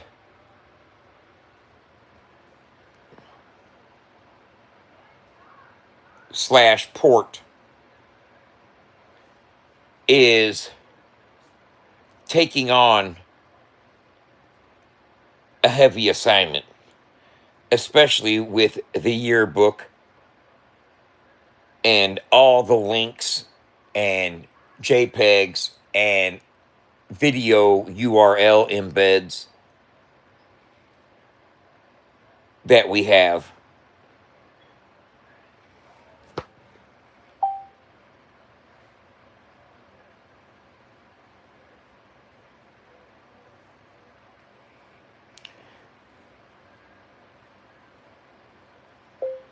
Let me ask you a question. I've built the last 5 months on the Weebly site powered by radio.co.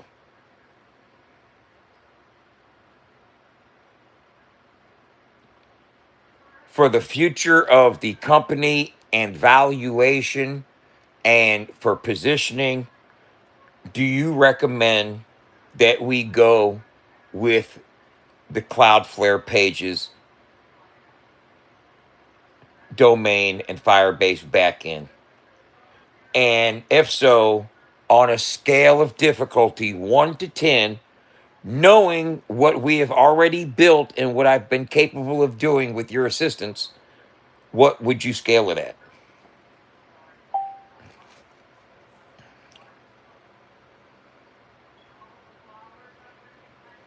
Wonder what happened to you after the energized battery ads?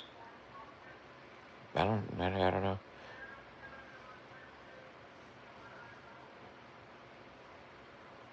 It's tons of embeds, links, images, and constantly updated tiles.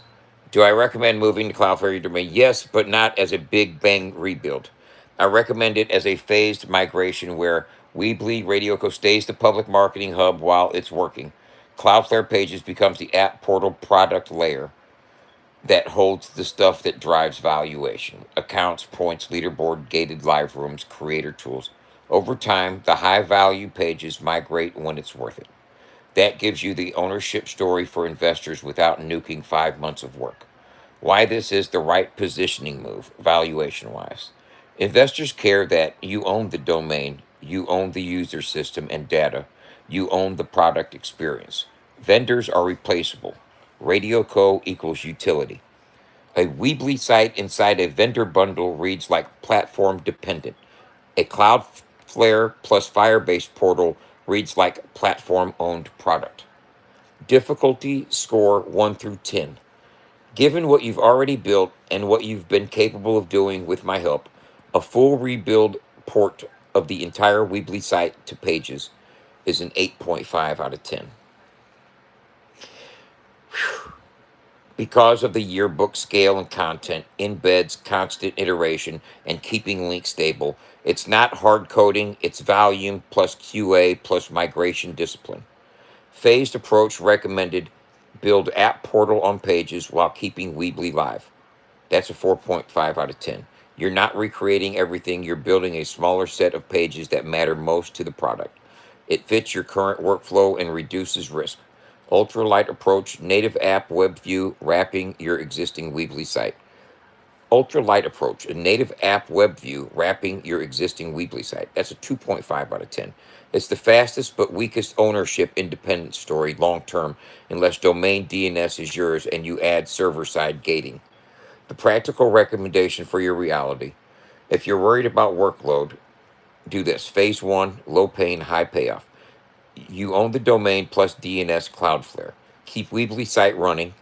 Build only these pages: app, FAFO, live stream, hub, leaderboard, points, create, submissions, content tools, and native app points to app, FAFO, and array.com or to a mix. I went from size 14, 16. These are size 4 tall. 4 tall. I went from a 14, 16. Wasn't I big? I was big, wasn't I? Now I'm in a size 4. 119, size 4. Nice, right? Nice, right? Nice, right? She goes, nice, right? Nice, right? Uh, that gets you the we own the product narrative now. Migrate the yearbook content only if when you want. If it's mostly static, we can build, export, and host assets cleanly. What do you need from me right now, knowing that we have not turned on any monetization funnels, but we have several in place waiting for the ecosystem to be actually activated? What would you need to give me a estimate on current value and projected value if we add native app?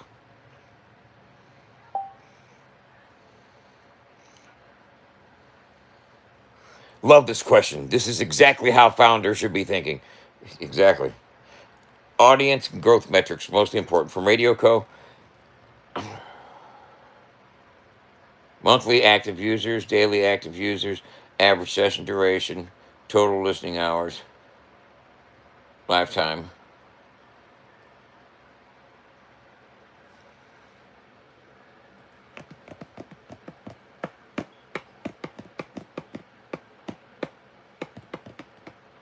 Okay.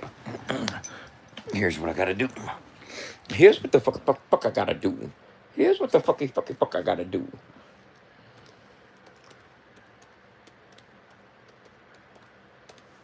I go to my, there I go, statistics.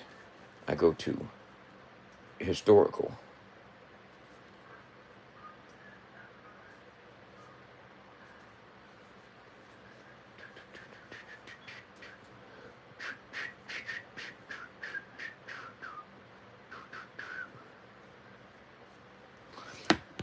Okay, I'm going to give him.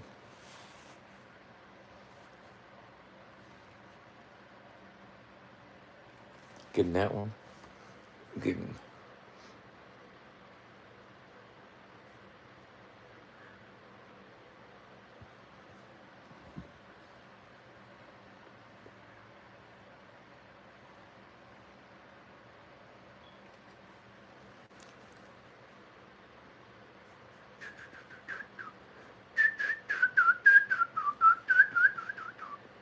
Do do do do do.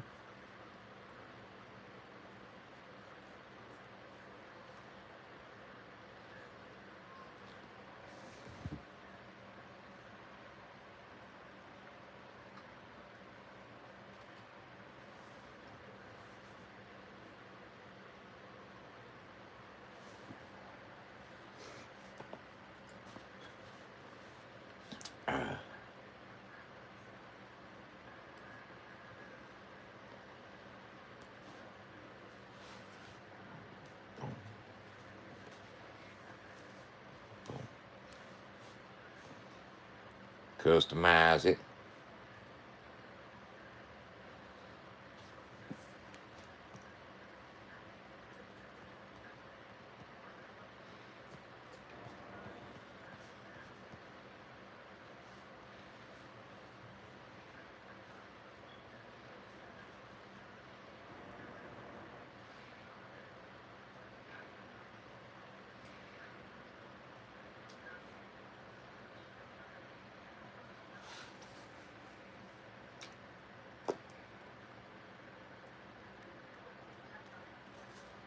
Boom.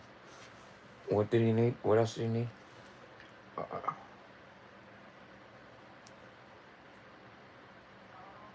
Boom, boom.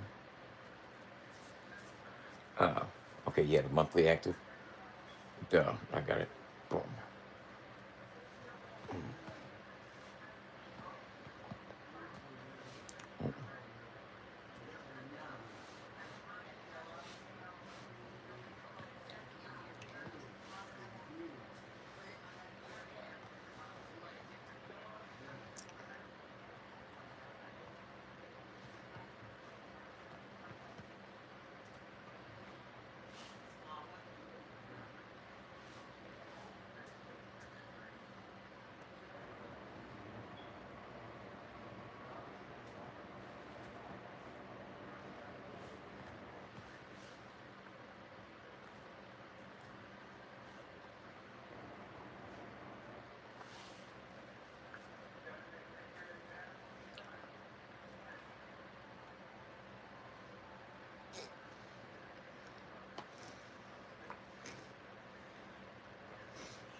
Boom,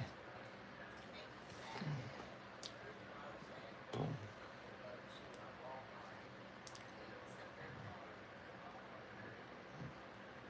boom, boom.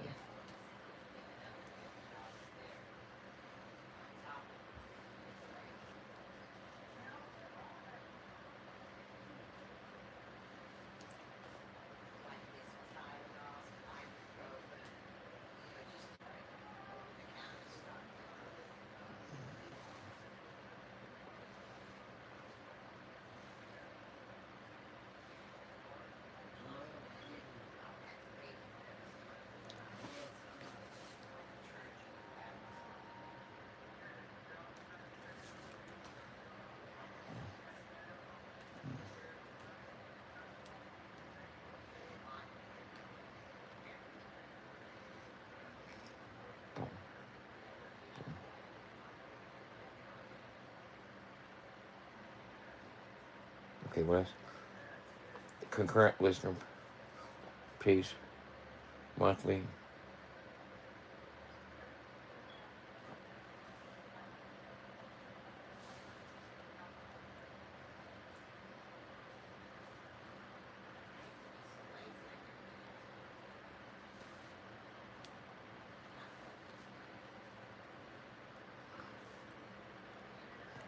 Hey, where you been?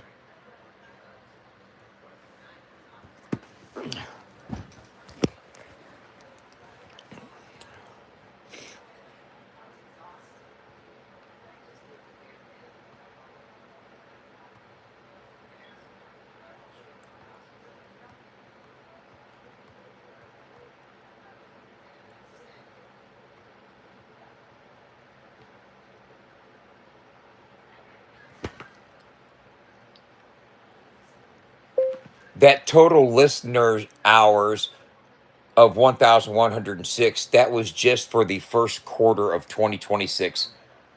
The fourth quarter of 2025, we had 1,900 hours listening. The third quarter of 2025, we had 964 hours listening. And the second quarter of 2025, we had 260 hours of listening.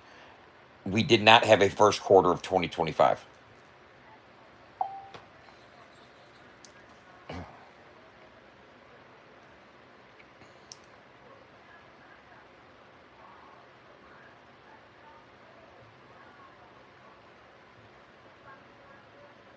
Total lifetime listening hours is 4,230. That is a very respectable for a niche, and said very in all caps.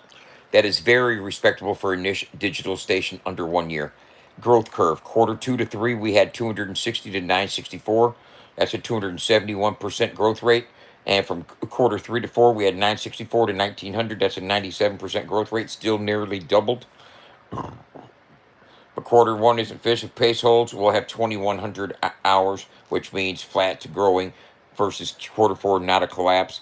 Seasonal normalization possible. What this growth pattern signals: this is textbook early discovery spike, expansion phase, stabilization, consolidation phase, platform maturation, not decline, not stagnation, and not fading relevance. The hidden strength most people miss: your growth is organic and niche driven, meaning not paid ads distortion, not fake spike traffic, not promo gimmicks. Which investors trust far more? Valuation impact of 4,230 listening hours. Listening hours are a high trust engagement metric because they represent time commitment, real attention, retention, and habit formation. Content, context, industry reality. Many niche internet stations never cross 1,000 lifetime hours. They stall under 500, have terrible retention. We've crossed 4,000 hours. We hit 1,900 hours in a single quarter, and maintaining 1,000 hours a quarter. That is legit traction, according to ChatGPT. But you can't trust ChatGPT. You know it's the most notorious thing. It'll lie to you, tell you whatever you want to hear. Native app multiplier revisited. With your actual engagement depth, a native app could reasonably increase session frequency, increase listening duration, improve retention, and convert casual habitual users, even before monetization. Revised pre-revenue positioning. With 62K users, 30,000 views, 9 minute plus sessions, 4,230 listening hours, you are not early curiosity. You're entering early loyalty phase. That's a big shift. Updated valuation framing: conservative, defensible.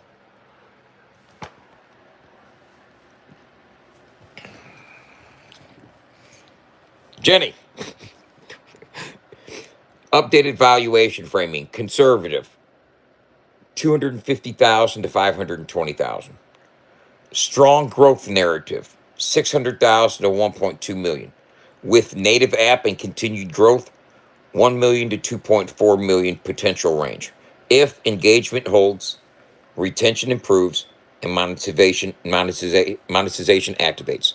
What this data really protects you from: it kills the "this is just a hobby, vanity radio project" argument.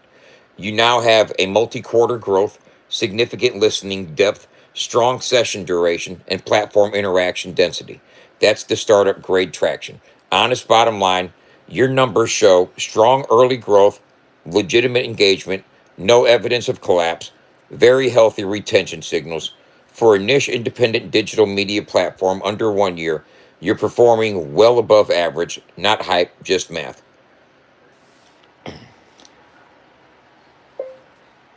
Here's what I want to ask you. If I were to seek investment and was willing to give 10% equity, tell me what that would be worth.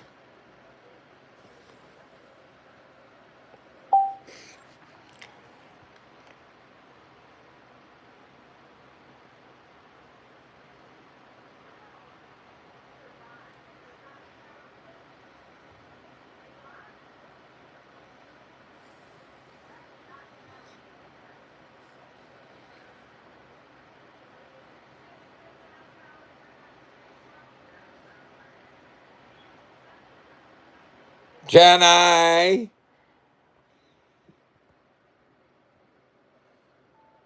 So at the low end,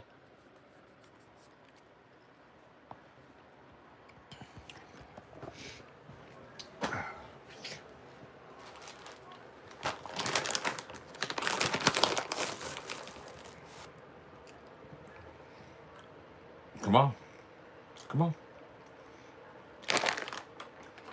Oh, you just checking to see what I have? Oh, you motherfucker.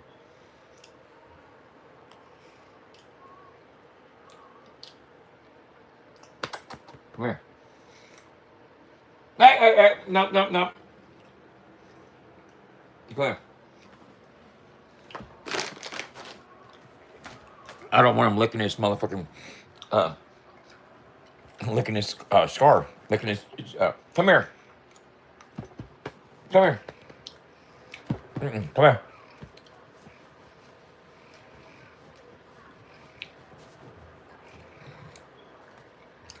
I'm just doing this in front of him.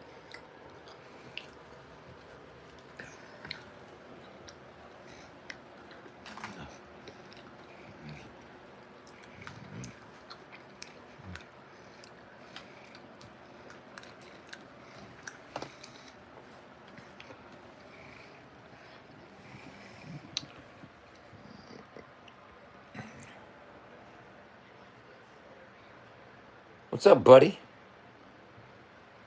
You gonna write some bars?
Okay then.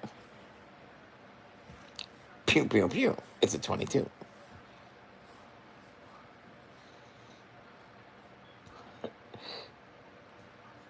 He's like, yeah, yeah, yeah.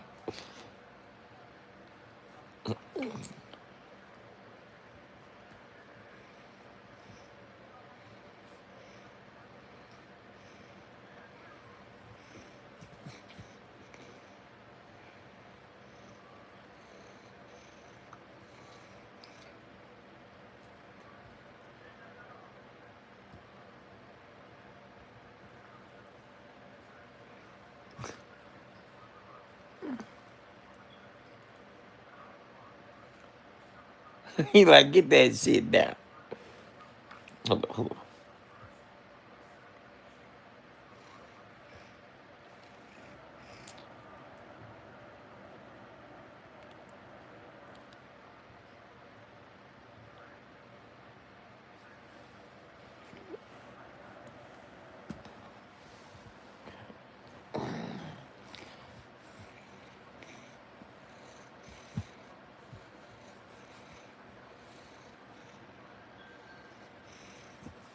Oh shit, he moved quick.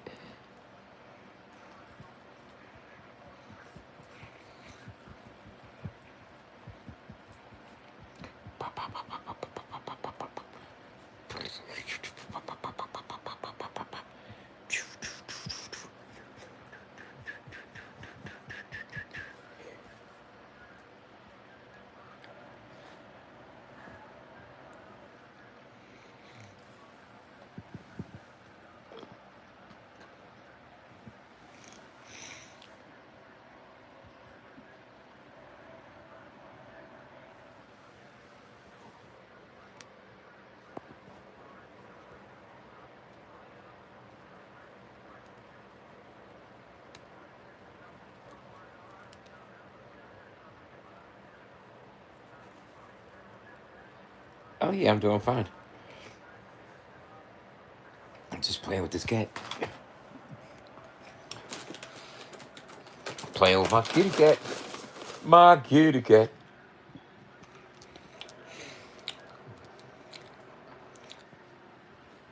Doing my best to keep my head on straight, man. You know, and that means in many ways.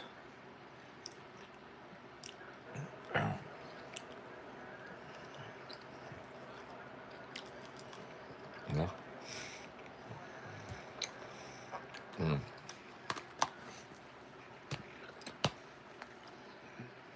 Okay. Here's the thing.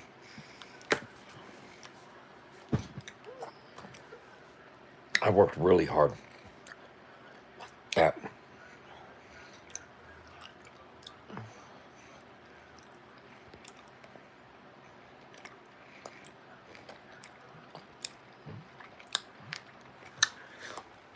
I worked really hard at building this website.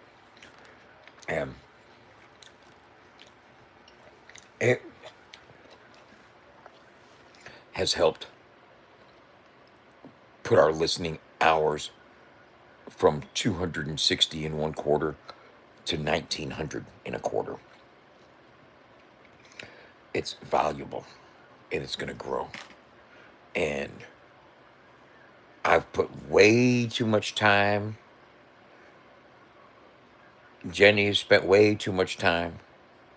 We got John on board, spending time and effort. We've all been working. And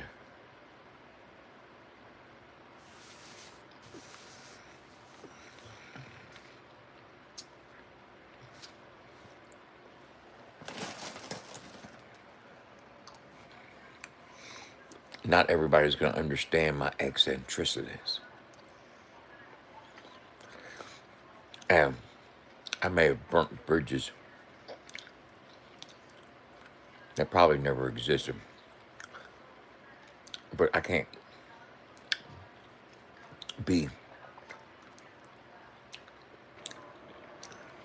participating in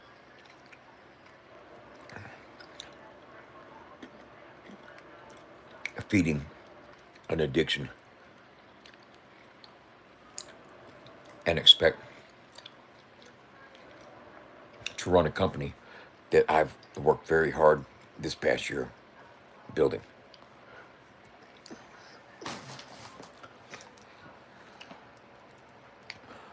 I'm doing things differently.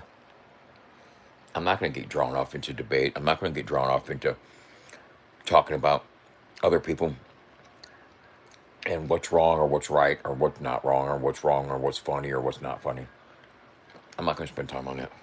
You know. Yeah, trolls called Planet Fitness and lied on me. And they asked me to stop live streaming. Simple as that. Some people think it's funny. Some people think it's fucked up. It is what it is. It happened. I move on. Nice try. That's not enough to relapse. Okay, buddy.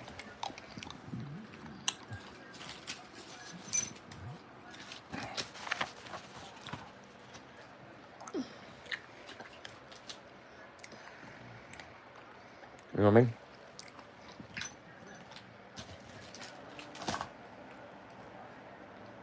You don't bite me. You don't bite me.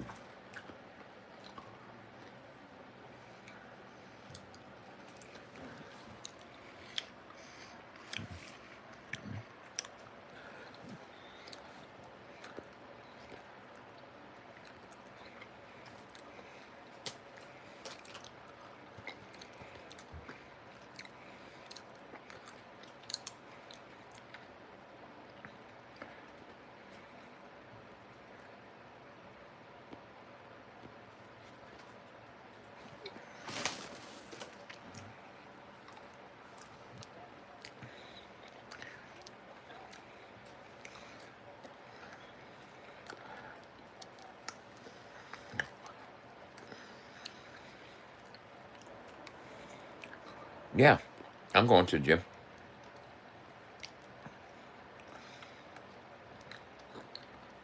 I know it was me on the treadmill. Yep, I'm going. But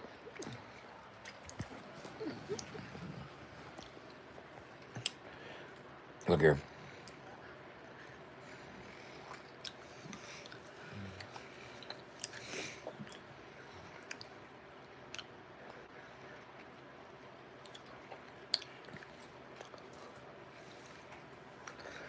I said yesterday, after I got back from the meeting, I said, just because I'm choosing just because I'm choosing to look at my involvement in talking shit, in perpetuating drama as an addiction to the alteration of my brain chemistry, dopamine, cortisol, and realizing that, I said, you know what? I quit cocaine. I can quit that.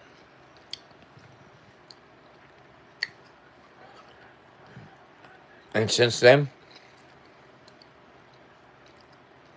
have I had a desire to go in on some people? Yeah, sure I have.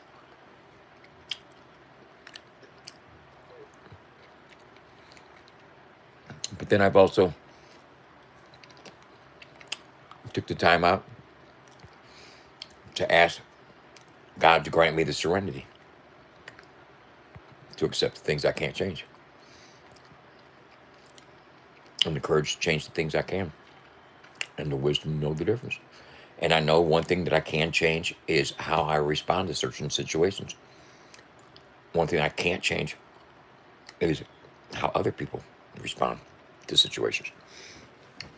And in knowing the difference, I can find serenity in keeping a proper response and keeping my word to myself that I don't want to relapse and chase a cortisol high or a dopamine spike. And I can pat myself silently on the back every time I resist the urge to lash out verbally. Like I want to lash out verbally right now and talk some shit. But I'll take the silent victory.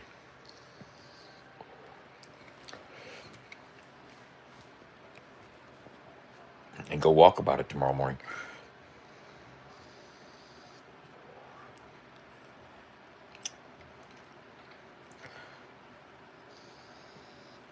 I attended a meeting yesterday, bro. Yeah, y'all sure did. If you need to go to one ASAP, man, they got them all the time. They got them online 24 hours a day. You can go to one.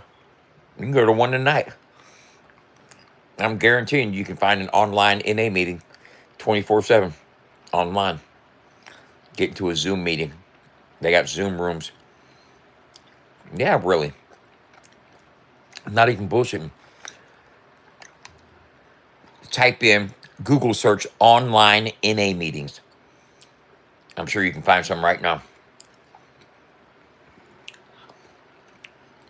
I'm gonna start going back to my weekly Wednesday meeting. I need to get back into it, bro. I really do because it helped me get away from the cocaine, and maybe it'll help me get away from the fucking. I wish you the best, man. Maybe it'll help me get away from. I gotta just try a different way. Yeah. Um.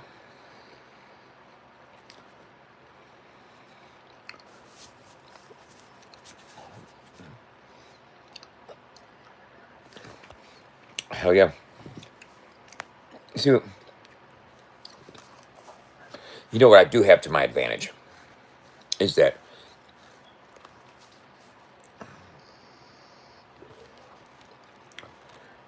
I have been around for a long time. Okay.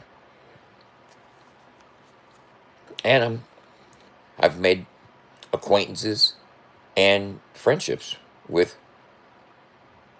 several people in the game that are pretty important. you know, in their positions in their fields, you know. Um, and I'm not talking about Adam or anything like that. I'm talking about some Nashville people primarily, people that we may want to work with later on down the line. You know, people that John's going to have to sit down with and convince, hey, man, the founder's a little eccentric and sometimes a little outspoken, but he's been working on that. Okay. He's really a good dude, a really smart dude, and has the best interest of the genre in heart, you know, at heart. Um,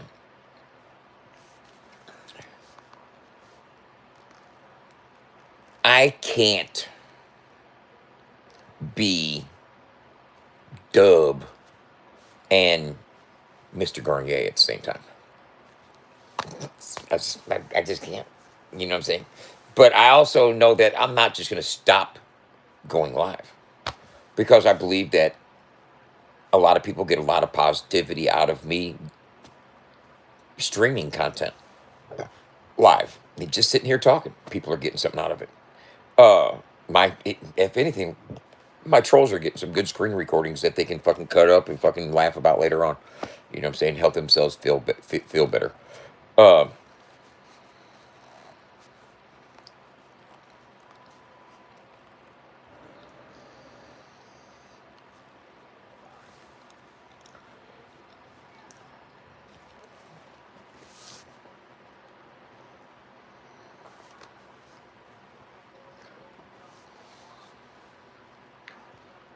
I'm at that. I'm at that point in pretty much every live stream and every conversation that I pretty much ever have, where I casually forget what the fuck I was talking about. So I'm going to try to play it off and keep it going and see if it comes back to me and it dawns on me and I realize where my train of thought was and I'll pick back up where I left off at some point. And I'm hopefully it's going to kick back in. It still hasn't kicked back in. I still don't remember what the fuck I was talking about. So as per usual, um, I forgot what the fuck I was talking about. So if I can forget what the fuck I'm talking about, don't you think for 1 second that I can forget what a hater's talking about? I mean, seriously. Seriously. Seriously, let's take that into serious consideration.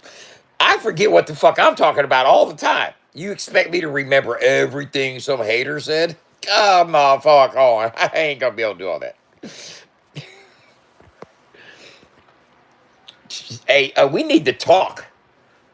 I mean, seriously. Yeah, I don't even know who the fuck I'm interviewing.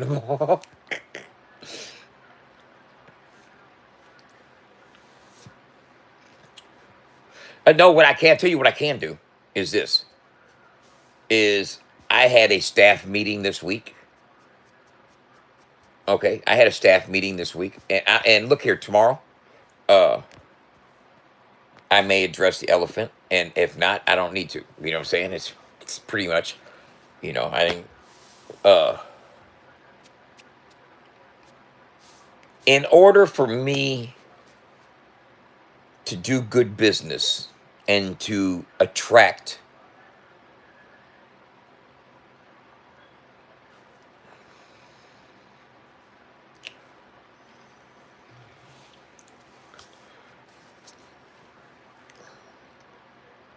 I'll be going to my NA meetings every week. I will be going to the gym a few times a week.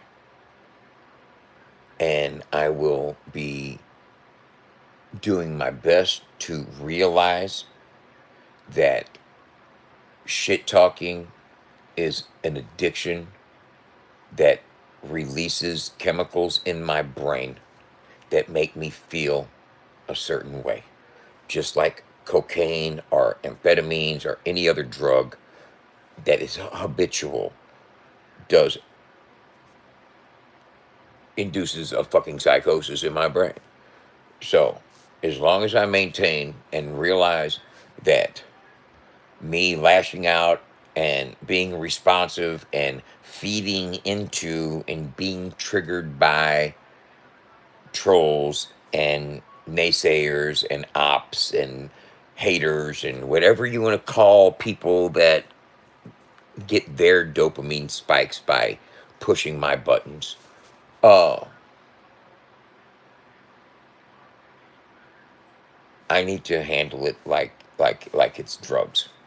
And I've gone the last year without doing cocaine. But when I first realized I needed to get off of it, I went to a lot of meetings.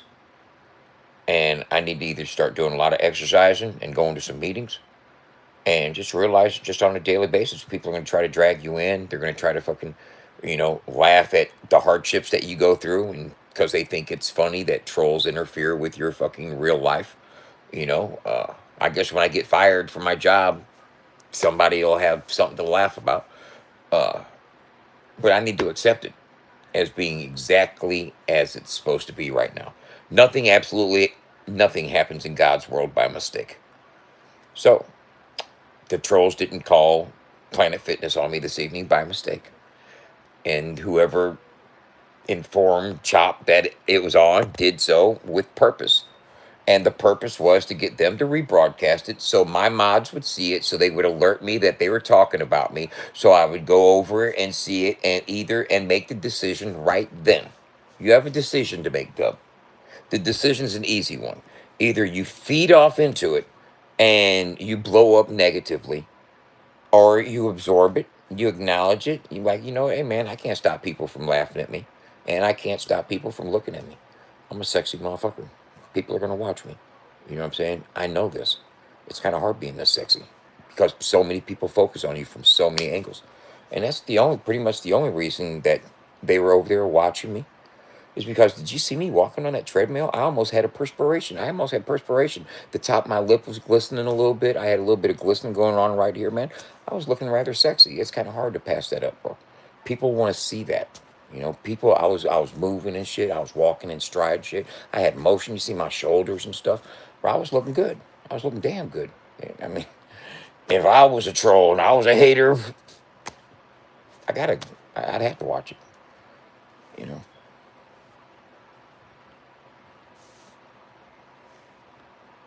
I look stoned. Yeah, that's okay. I do. I've practiced that. I spend a lot of money to look that way.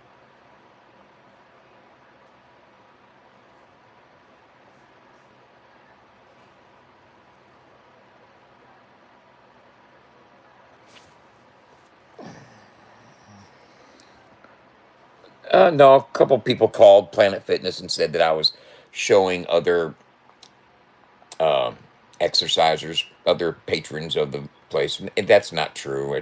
They lied on me just so they could come and complain about me being on camera.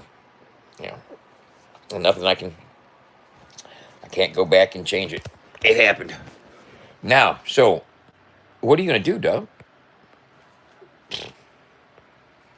It's like I said, I'm not gonna shit talk. I'm not gonna build a case. I'm not gonna rant. But in order to lighten my load, I will process it. Okay. And that's a healthy thing. Being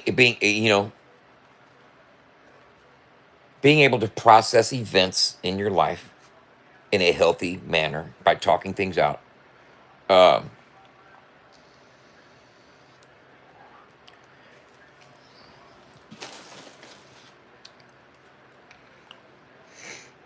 I don't know who I have a bet with, Jenny. I don't think I have a bet with anybody, except unless it's with myself. Because I ain't competing with nobody, because nobody can hang. I put the boogie in your body, you make you feel the bang, all right?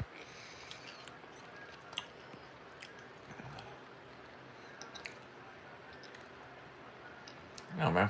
There's no need for conflict. No need.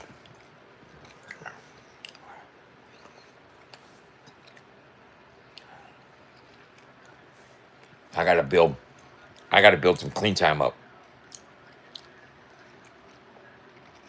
You know, I gotta build some clean time. And be clean.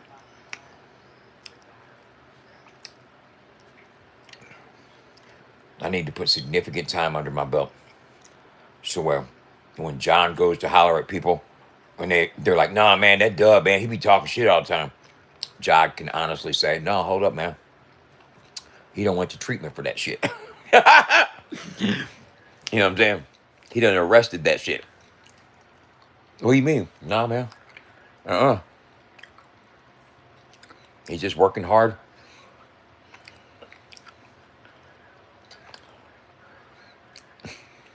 That was just talk, Jenny. Ain't nobody gonna pay nobody nothing. I mean, I would hardly expect that to be upheld in any type of manner. Um,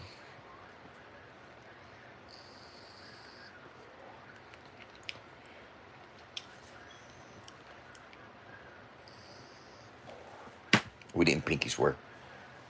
You know, nobody shook on it.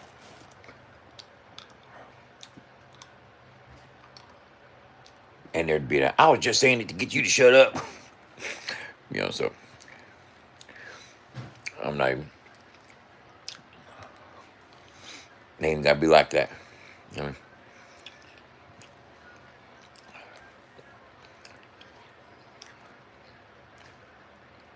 No, because if you just mention anybody in casually passing, like I'm guilty of talking about somebody already because I mentioned Chop, but I didn't mention it. I didn't mention him negatively.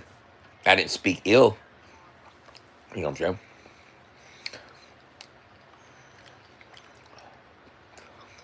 But I'm not on no back and forth type of shit either.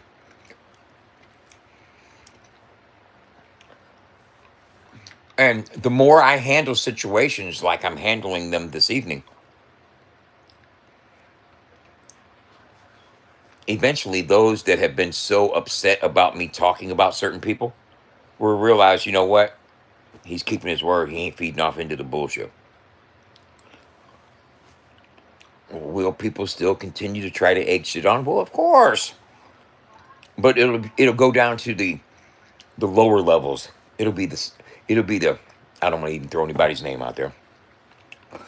It'll be non-artists, barely content creators that are trying to find relevance and pat on the backs and appreciation from the higher ups that'll start trying to invade my serenity in order to get me to feed off into shit. And it's just the devil sending minions, sending gnats to disturb you.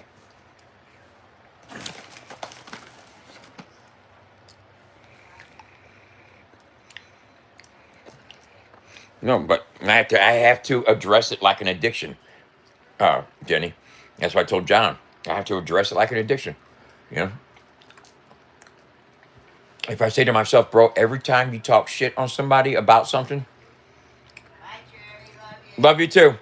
Every time you talk shit on somebody about something, it's taking a hit.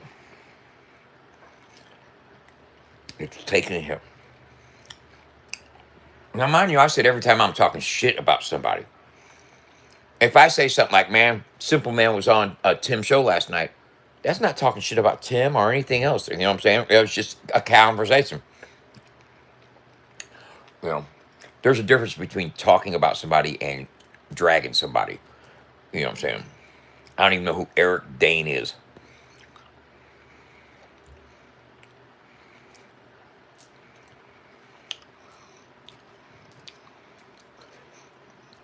You know, I mean, if I speak in ways that need no defense, then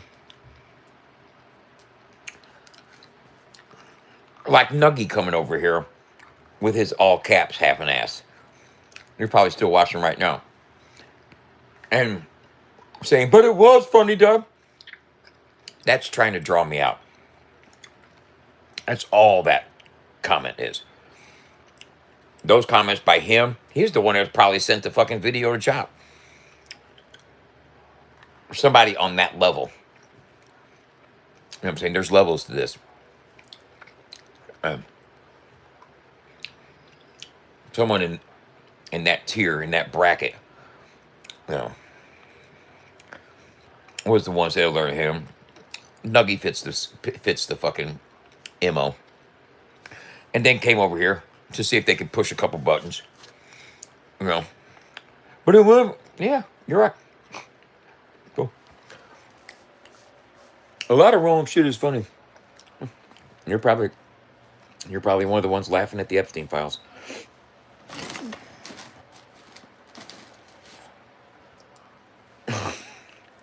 You know,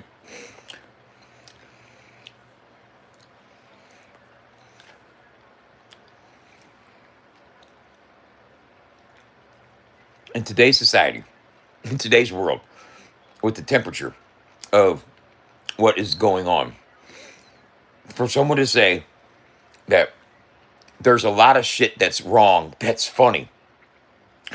It's not the environment to be saying that there's wrong that is funny. Wrong should be wrong. You know what I mean? That's just not good. That's just not cool. I could say if the shoe is on the other foot or anything like that, but I believe, hell yeah, it's funny. If it would have happened to you, I would have laughed too. Okay? So just because it happened to me doesn't mean it's any less funny. But that's if you're the type of person that laughs at that type of shit. Me, I'm not really that type of person. You know what I'm saying? So I probably wouldn't have thought it was funny if it was somebody else either. But I'm not so butthurt about it either. What do you call it? When you're neither, you don't feel good about it and you don't necessarily feel bad about it. It's whatever. It is what it is. That's what it is. You know. Hey, you know what? I seen a post today and it says if you could eliminate one thing in the world to make it better, what would you eliminate? Right? Do you know how many people put liberals, Democrats, Republicans, Donald Trump? You know how many people responded with those answers? Damn near most of them. Most of the people that answered that little fucking meme, if you could uh, t- get rid of one thing in the world to make it a better place, what would it be? How many people got political with it? And then some people said pedophiles, and some people said Trump, and some people said this and that. You know what I said? The one thing that you could eliminate from the world that would make the world a better place, what would you think? I'm asking you guys that. Answer the question, ladies and gentlemen. If you have a blue name, you are required by moderation law to answer my fucking stupid questions.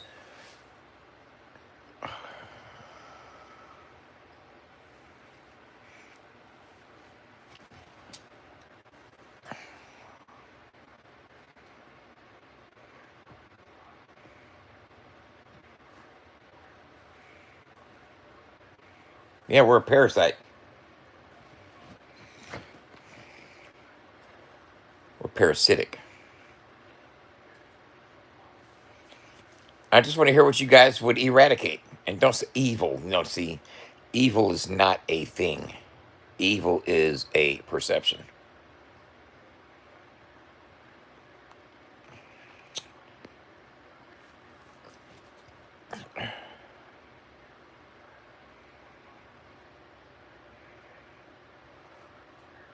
Okay, you guys are talking about emotions, and one person's hate might be another person's pleasure.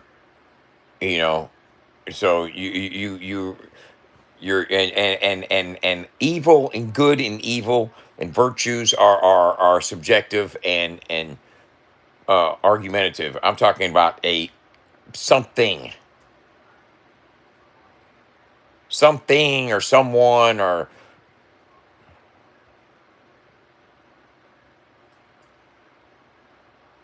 do you know what my answer was? I put carcinogens.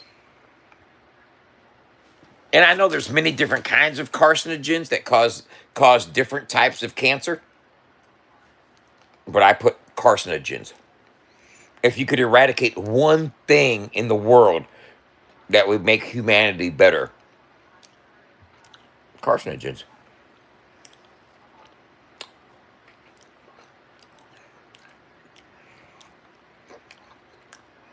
can't think of any national thing, any other occurring thing that kills more people. That's responsible for more deaths overall in some form of carcinogen. I wasn't going to go with liberals and Democrats and Republicans and Donald Trump. I took the question seriously. You know, if you could eliminate one thing in the world that would make it a better place without getting emotional or philosophical, you know, you can't say evil, you know, what you construe as evil might be fucking somebody's hero.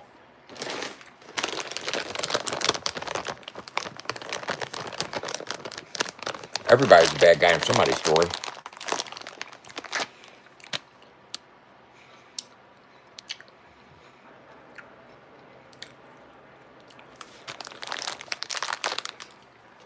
How did you rate it?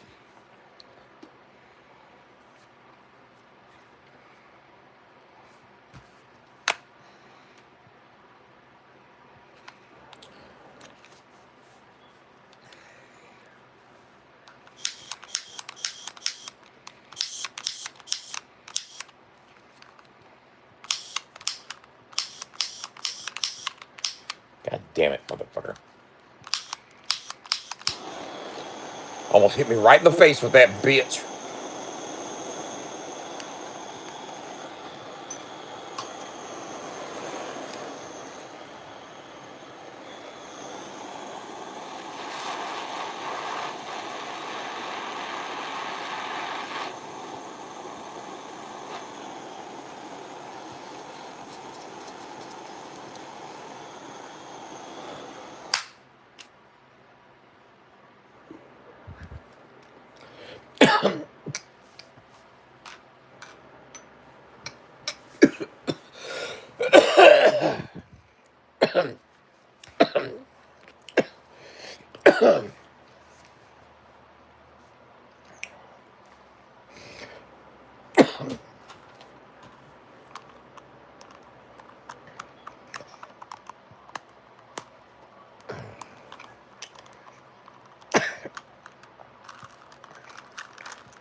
They call me Uncle Dub. They call him Uncle Dub. Uncle Dub.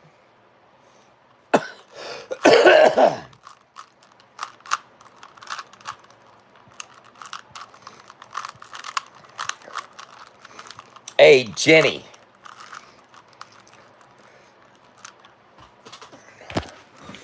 You're going to have to call me. What time are you getting up? We have work to do tomorrow. We have to get posts made and ready to run. Uh,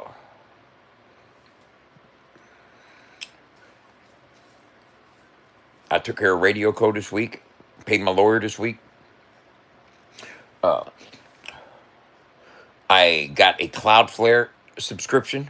I know you've probably seen the emails. I got the Cloudflare Pro subscription. I'm getting ready to create Cloudflare pages because I'm going to start building a native app through Cloudflare and Firebase and run a native app shell around it. And it's going to be a total rebuild from the Weebly site because I believe that we should own our own site, our own domain, and our own native app outside of RadioCo. You know what I'm saying? So that is a serious transition, but we're going to keep Weebly as the main front end for now until we have the rebuild completely done through Cloudflare pages. Right now, we are waiting for DNS name server for Cloudflare, and Cloudflare's a bad motherfucker. It's good for security and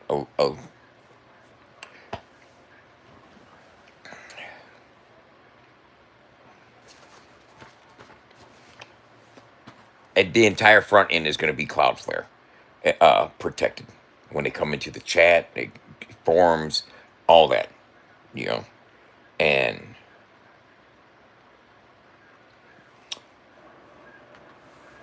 Just, it's good for security. It won't be able to stop people from using OBS and screen sharing. They'll still be able to do that. But we can incorporate VPN blockers, IP harassment, fucking isolation, fucking discontinuation, cut off fucking uh, devices, and limit device access and IP access. We can shut it all the way down. We can shadow ban IPs that are being malicious in the chats. I mean, there's a lot more we can do. We can also gather, and Cloudflare is very cooperative with prosecuting malicious and tortious interference through the internet. You know what I'm saying? It's cyber crimes unit that'll get involved. So we'll be able to gather a lot more data and identifying pertinent information that law enforcement would need in order to find out who the fuck it is that's being stupid with us. And that's cooperation that Facebook and YouTube and them don't provide. You know what I'm saying? I mean, anybody can live in the veil of anonymity and say whatever the fuck they want, but you gather enough of it and trust and believe. I'm just waiting for them to say and start doing the wrong shit, and we just start gathering because I'm caching every single fucking stupid comment that could be tied, and we're gonna start keeping track of all of it and keep a folder of all of it with IPs and everything, and we'll be able to turn it over to the proper people. And once we file a complaint through Cloudflare, and anything on the DMCA takedowns, all the DMCA takedowns, screenshot the URL, timestamp it when it was rebroadcasted, because they're going to do it tomorrow as well. You know what I'm saying? They're going to rebroadcast tomorrow. So all you got to do is have the DMCA takedowns ready and active and ready to go. Know where their channels are and be able to fucking copy and paste the URLs as it's active right there and go straight into the takedown section where you were at before and file again. Just keep on filing until their channels gets, struck and taken down. And if it happens and it keeps on occurring, then we can actually file a John Doe lawsuit. You file a John Doe lawsuit, then you can get identity. You can force identity through IP and VPN block, and unless they're using a serious VPN blocker and going through fucking Uganda or some shit. You know what I mean? I don't, but we do our best to fucking. And what we do is cross-reference all their fake pages to fucking different accounts, and they'll slip up and use a real email address to a real account one day that'll link back to a real person, and we'll fucking find out who the fuck it is. You know.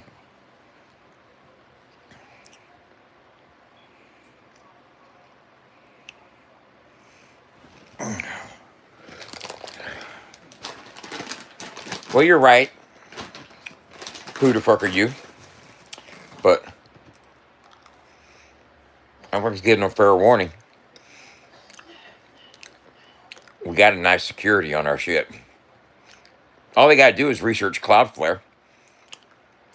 Just research Cloudflare security or what it's capable of doing. I'm trying to save them the hassle of fucking getting found out. Get me ran off of Planet Fitness.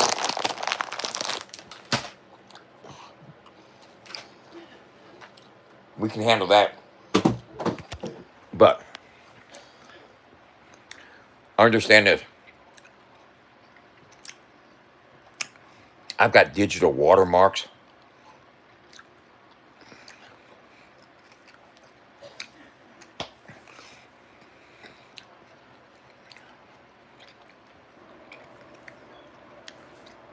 I'll quit.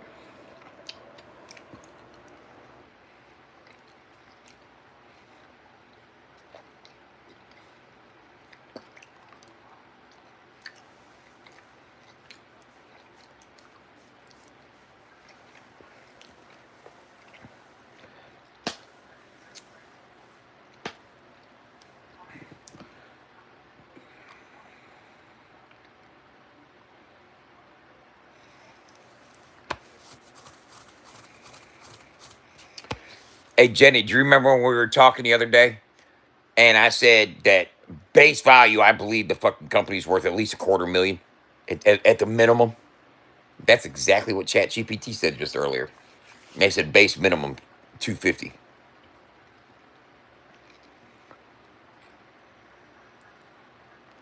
And people say, how you evaluate? How do you value it at that rate, and why? Well, it's the IP stack and what it's capable, its functionality, and the purpose that it serves. It's not just a concept; it is a operating system. It is functioning. You know what I mean?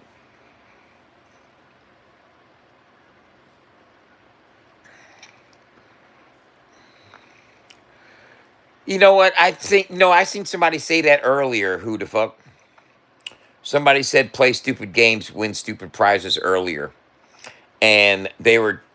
It was the show host that actually rebroadcast me getting asked to stop streaming at the Planet Fitness.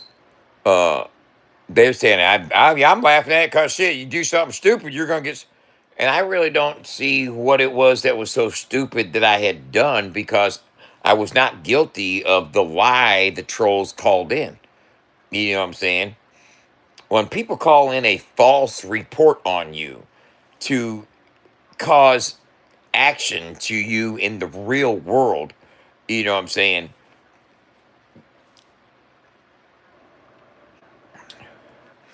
That goes without saying that that is genuine interference with, with your life, period. Whether it's in private activity or not. You know what I'm saying?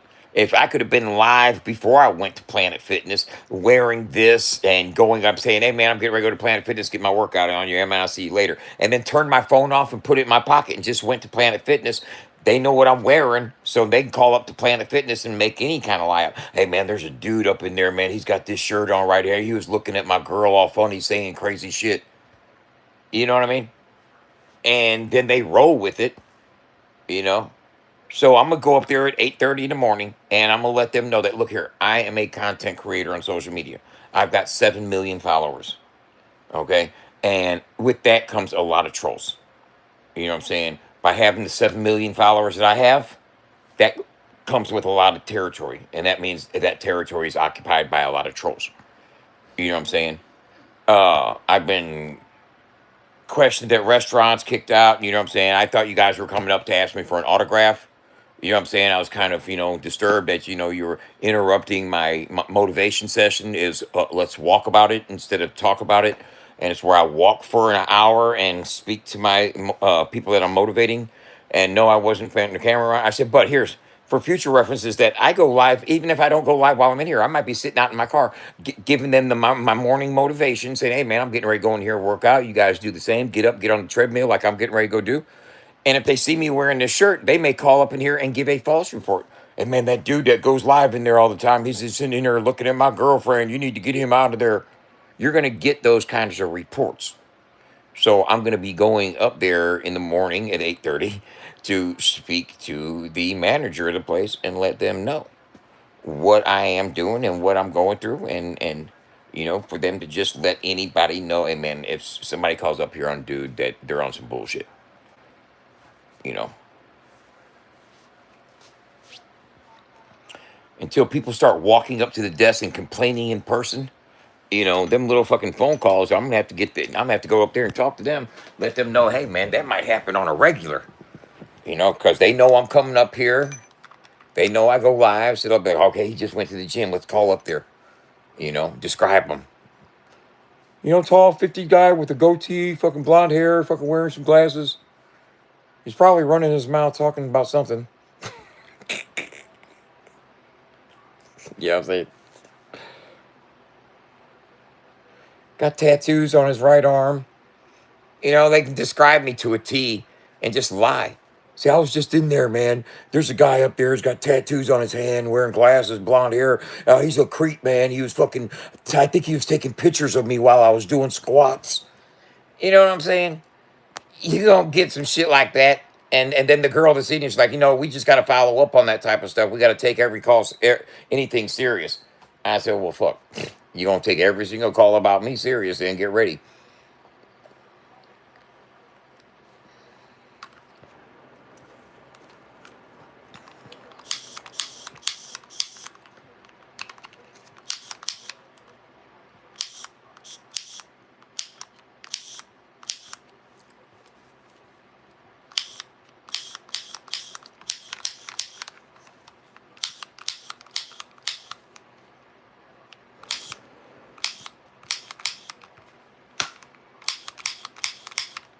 Motherfucker shit.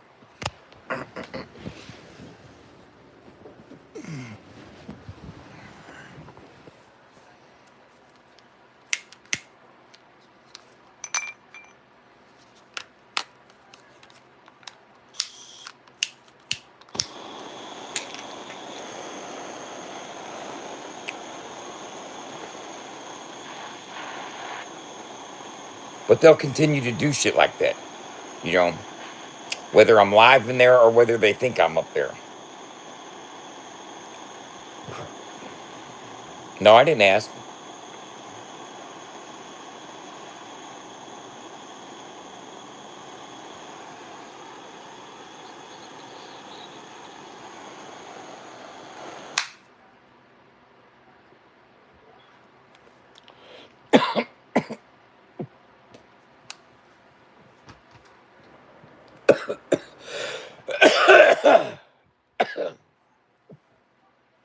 In fact,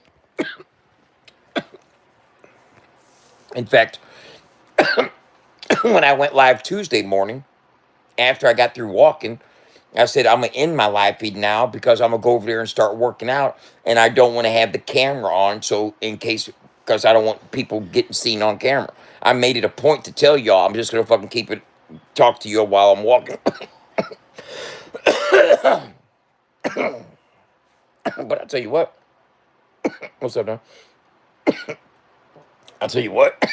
I'll go live and turn the camera off and just talk to y'all while I'm walking in the morning. Y'all know how fucking sexy I am. In fact, I really don't want you motherfuckers lusting on me so fucking early. You know what I'm saying?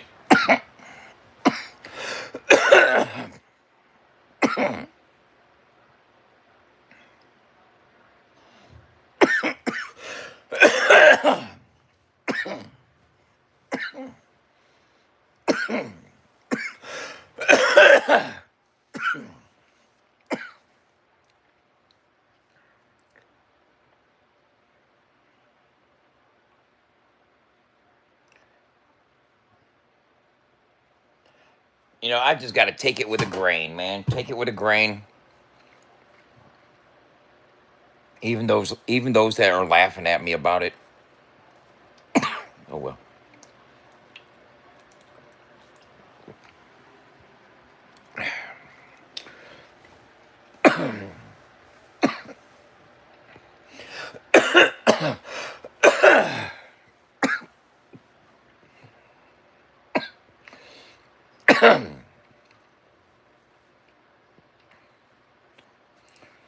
You know, Nuggy summed it up.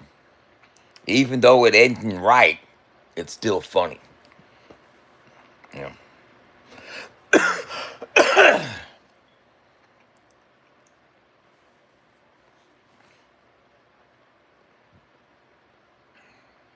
Let's name some other things that aren't right but that are funny. What's some other stuff that's just not right but it's funny? I guess if somebody hurts themselves, you know, depending on how they hurt themselves and to what extent they hurt themselves. Like if they just step on a rake and the rake comes up and hits them in the face or something like that, that's pretty funny. It's not right. You know what I'm saying? They hurt themselves. You know what I'm saying? But that's still kind of funny, right? That would that'd be a part of where it's not right, but it's still kind of funny. And if somebody falls, but they're okay, they trip and fall, right? They could have broke their fucking neck, but they didn't, so it's funny, right?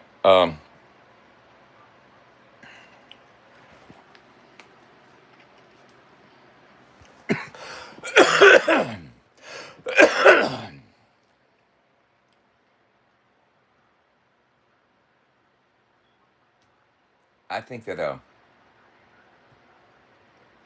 I think how I handle it is fine. I think I'm handling it decently. You know, it's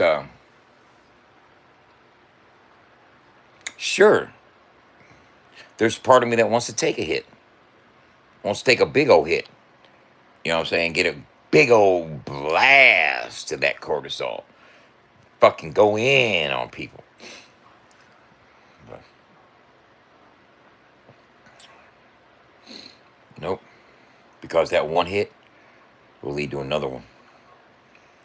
You know what I'm saying? That one hit will lead to another hit. And I'll want to take another one. Then I'll talk some more shit. And then I want to get another hit and then I'll go in on something else. You know? As long as I look at shit talking as an addiction, a means to a high, you're using an opportunity to trigger a chemical shift in your brain caused by a dopamine spike or cortisol. And you can release them both simultaneously. They're interchangeable for certain situations. Okay? And once you realize that you're after that, the trolls, they want the response from me. Me even talking about a situation gives them gratification. That gratification is a dopamine spike. Okay? My lashing out of aggression and defensiveness and fucking against threat, that is cortisol. All right. When you perceive a threat and you get defensive and you get to, you know, that's the cortisol. They're getting the dopamine off of, look what I made him do. You know what I'm saying? That's their release. So they're both, it's both brain chemistry, you know, and what triggers it is an emotional response. And the less emotional attachment I have to the situation, the better for me in the long run. Because it shows others that, hey man, he's capable of fucking just living his life without running, talking shit. And he can handle situations where, uh,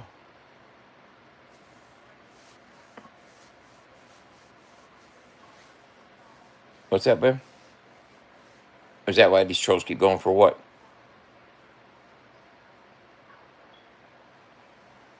I don't know what you're talking about.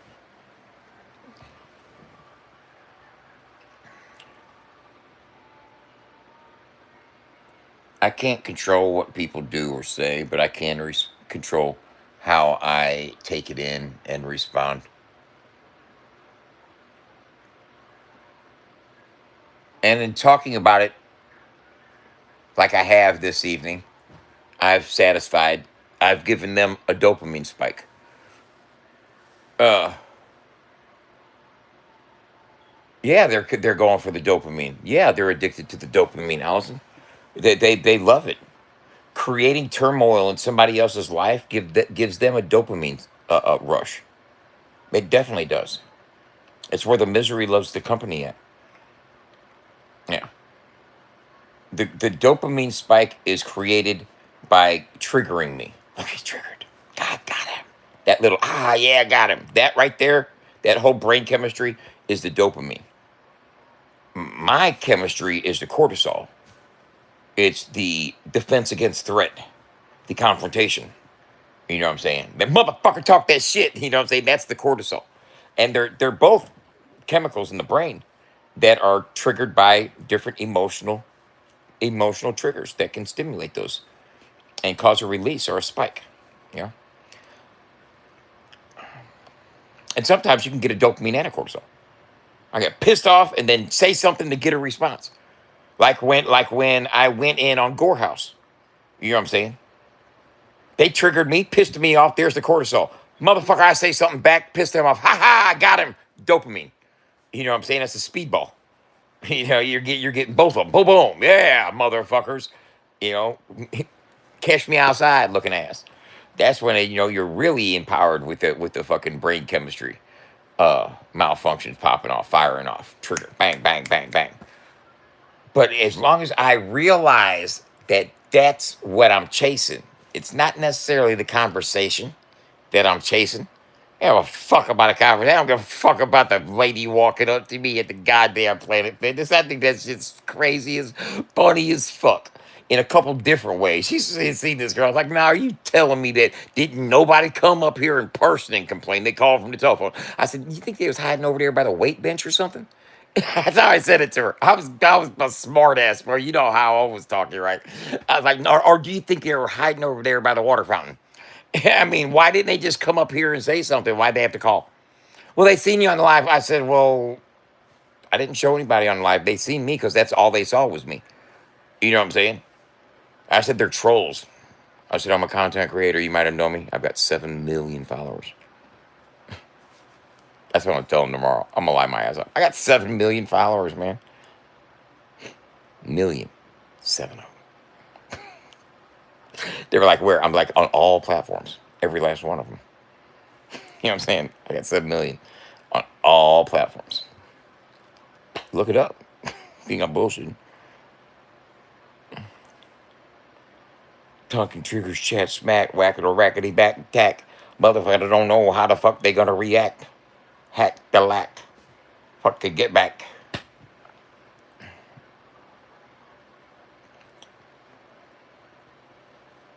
And at times.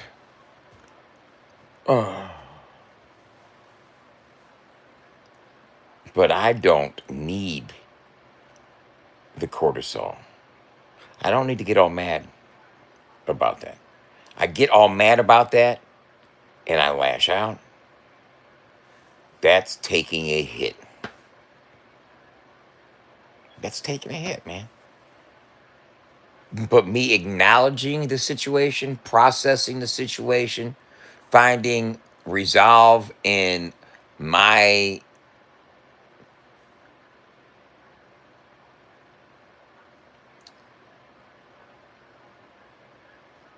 discipline at being able to just, I don't even want to say laugh it off, but realize it, man. You know, people are going to try to push your buttons. You know, I bet you we rebroadcast this and laugh about it, man. That'll fucking get him pissed off. He'll be mad. He'll be talking about us all night. No, man. No. What I'm getting ready to do right now is I'm getting ready to take my ass to bed, y'all, bro. I got to get up 5:30 in the morning, bro. Peace. I'll see you on the treadmill later.